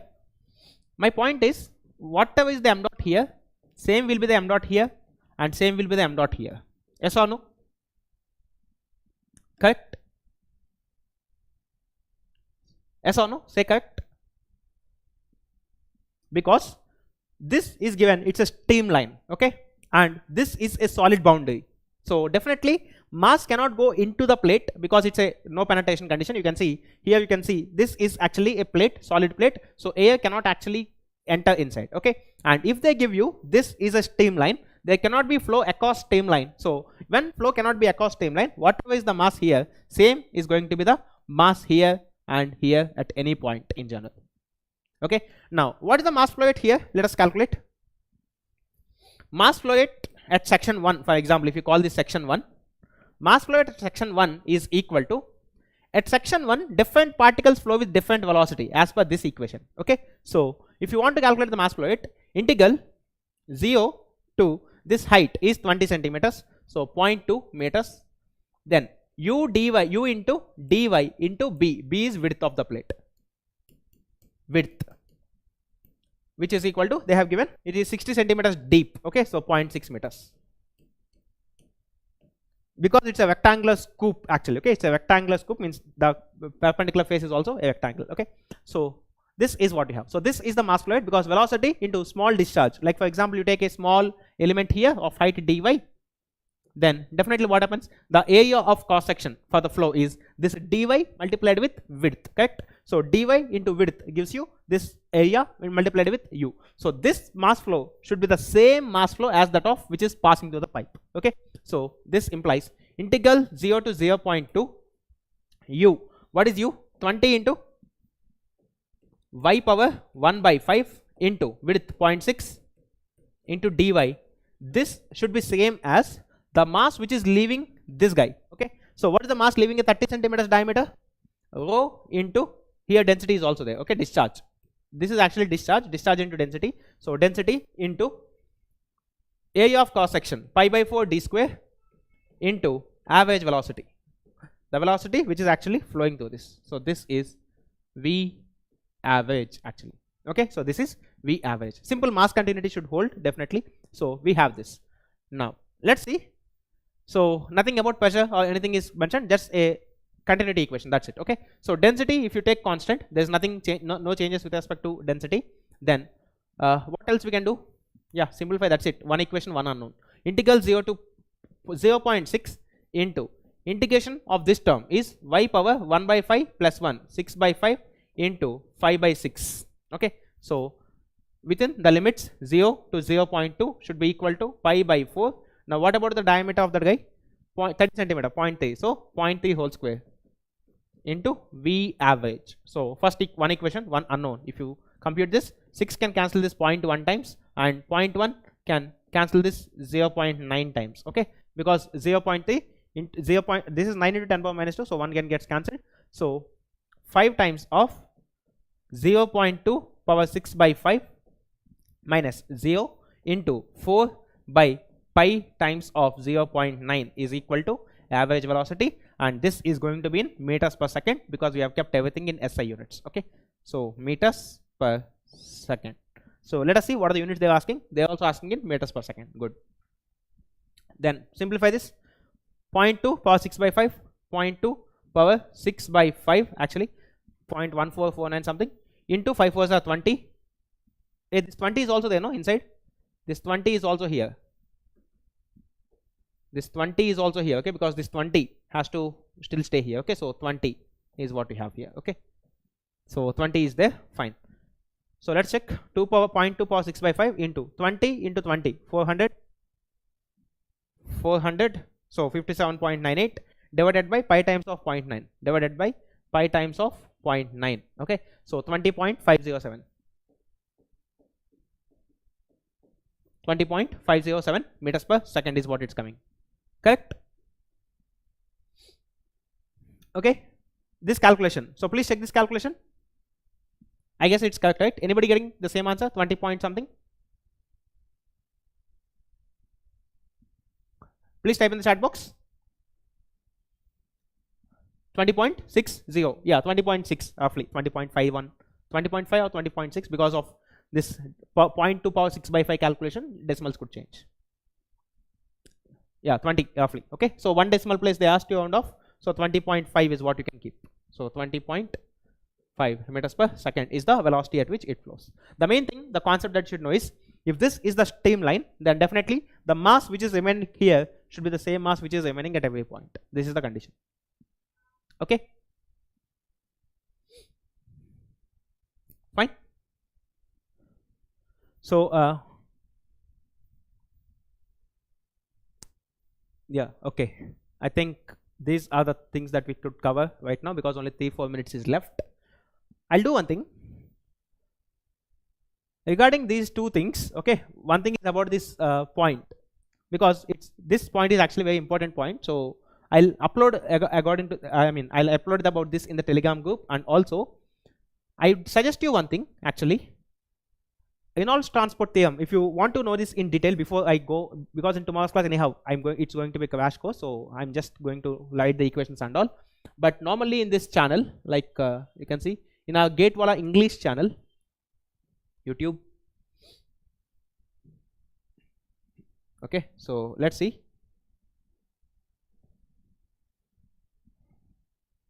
In English channel, what we are doing is, we are actually uploading this control volume analysis. I think we have uploaded already. It's finished. For control volume, I think it's finished. Playlists. Okay, so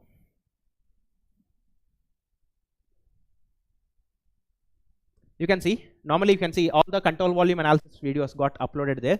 So you can, I suggest you once you go through these videos, so that in tomorrow's class you'll feel little helpful. The same videos of me, paid batch class, I think only for this chapter we have uploaded, because many of you have requested in the past time that you want for control volume analysis and all transport theorem and all. So we have uploaded here on English channel, so you can go for this. Potential flows also, using complex numbers I have shown you, things will be very simple. Okay, so that would be, using complex numbers you can extremely solve potential flows. Okay, the power of complex numbers is very huge actually. Okay, like for example, when you talk about sources, sinks, or basically if you talk about this vertexes, using complex numbers you can do the derivations very simply. Okay, like within 3-4 steps hardly you will get stream function, potential function, whatever you want. Okay, we can apply superpositions very simply using complex numbers. So that complex videos also got started. So yesterday the first video got uploaded, introduction to complex potential function, where I have started with basics of complex numbers, like what is complex number, then how you can apply it, certain maths of complex numbers for first 25-30 minutes, then conversion of velocity in Cartesian to polar. Okay, using matrices, then after starting applying this complex numbers for fluid mechanics. Okay, so how you can apply. So these things completely I have told in the first video. For starting these videos you need not have any prior knowledge. Okay, you can just start straight away, because I have started with simple triangles with that particular idea. Okay, so you can go for those videos. So control volume analysis completely I have uploaded here, so please go through this before we discuss it in the tomorrow's lectures. Okay, like especially the RTT derivation and all I have done in that videos, so you can go through. If you find some time, you can definitely today somewhere in the afternoon you can go through these videos. It would be helpful in tomorrow's class. Okay, like I have kept some more good questions actually for today to solve. Like you can see some questions I have kept today, but time is not sufficient. This is anyway a simple question which came many times in gate examination and all. So this is one question again. So this is again some air piston conveyor belt moving and all. So basically this liquid, this air which is here will get subjected to certain changes because of this conveyor belt, this piston and the paddle which is there. Okay, so actually some fluid mechanics Reynolds transport is what you have to apply here. And yeah, one more question based on tanks is there. Fine, you can solve this as a homework question. Okay, I'm giving you this as homework. This is a simple question you can solve. Homework, you apply the Bernoulli's equation, get the velocity function with respect to height, then find the time for emptying this tank. That's it. Okay, so this is you can solve as homework. This launch sprinkler again I'll solve tomorrow using RTT for angular momentum. Okay, because I thought of going for RTT also today, but normally if you see for any property B,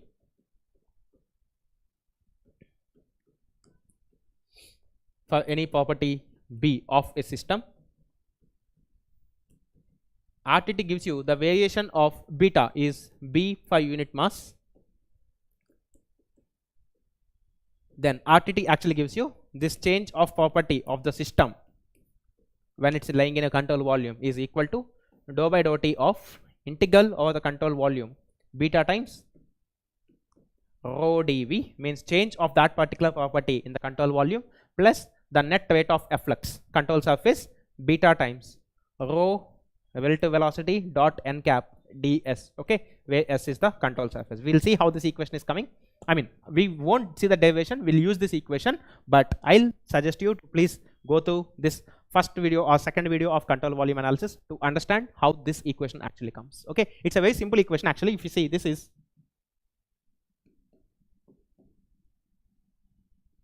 change of property of system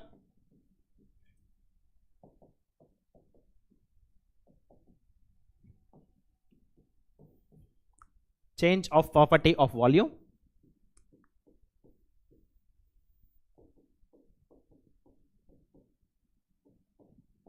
and this is net weight of efflux causing the control surface.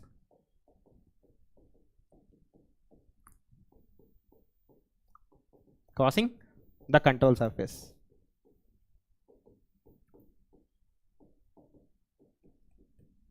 Okay, so what are these terms actually? It's a 45 to 50 minutes derivation roughly. You can see in the second video, I think, yeah, second video of the control volume analysis. Okay, fine.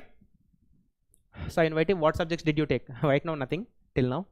I think you can find my maths videos actually in the English channel again. One short lectures were there, but only for 3 topics I think I have done. Basic calculus, matrices, and one more thing I have done. I didn't remember exactly, but it's almost 1 year back. Okay, fine. So we will end up here for today because the time is, you know, a bit short. So today we have talked about a lot of things actually. Euler's, Bernoulli's,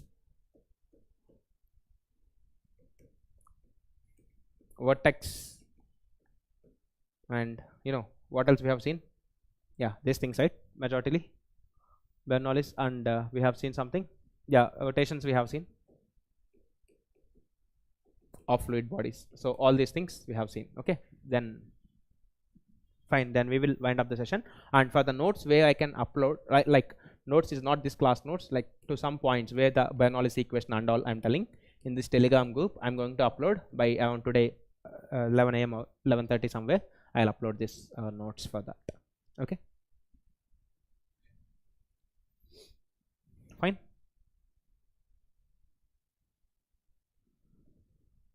So is it clear to all of you?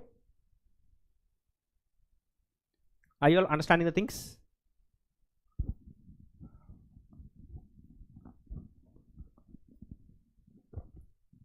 Is everyone understanding what's going on here? Because I understand to some of you it may be mathematically slightly heavy, but actually this is needed for gate. Okay, that's why. And RTT is you know, exclusively it's in mechanical as well, but the angular momentum or some extensive problems in angular momentum is for XE. Okay, because the day I started this course I promised that I'll teach you both mechanical and XE syllabus.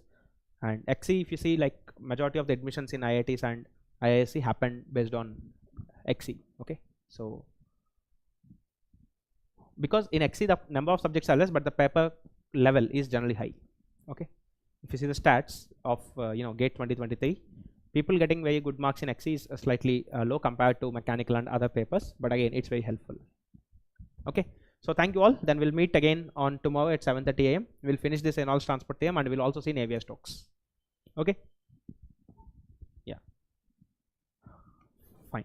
So then thank you all. We'll meet tomorrow 7:30. Signing off. Any questions? Nothing. Okay, fine. Bye.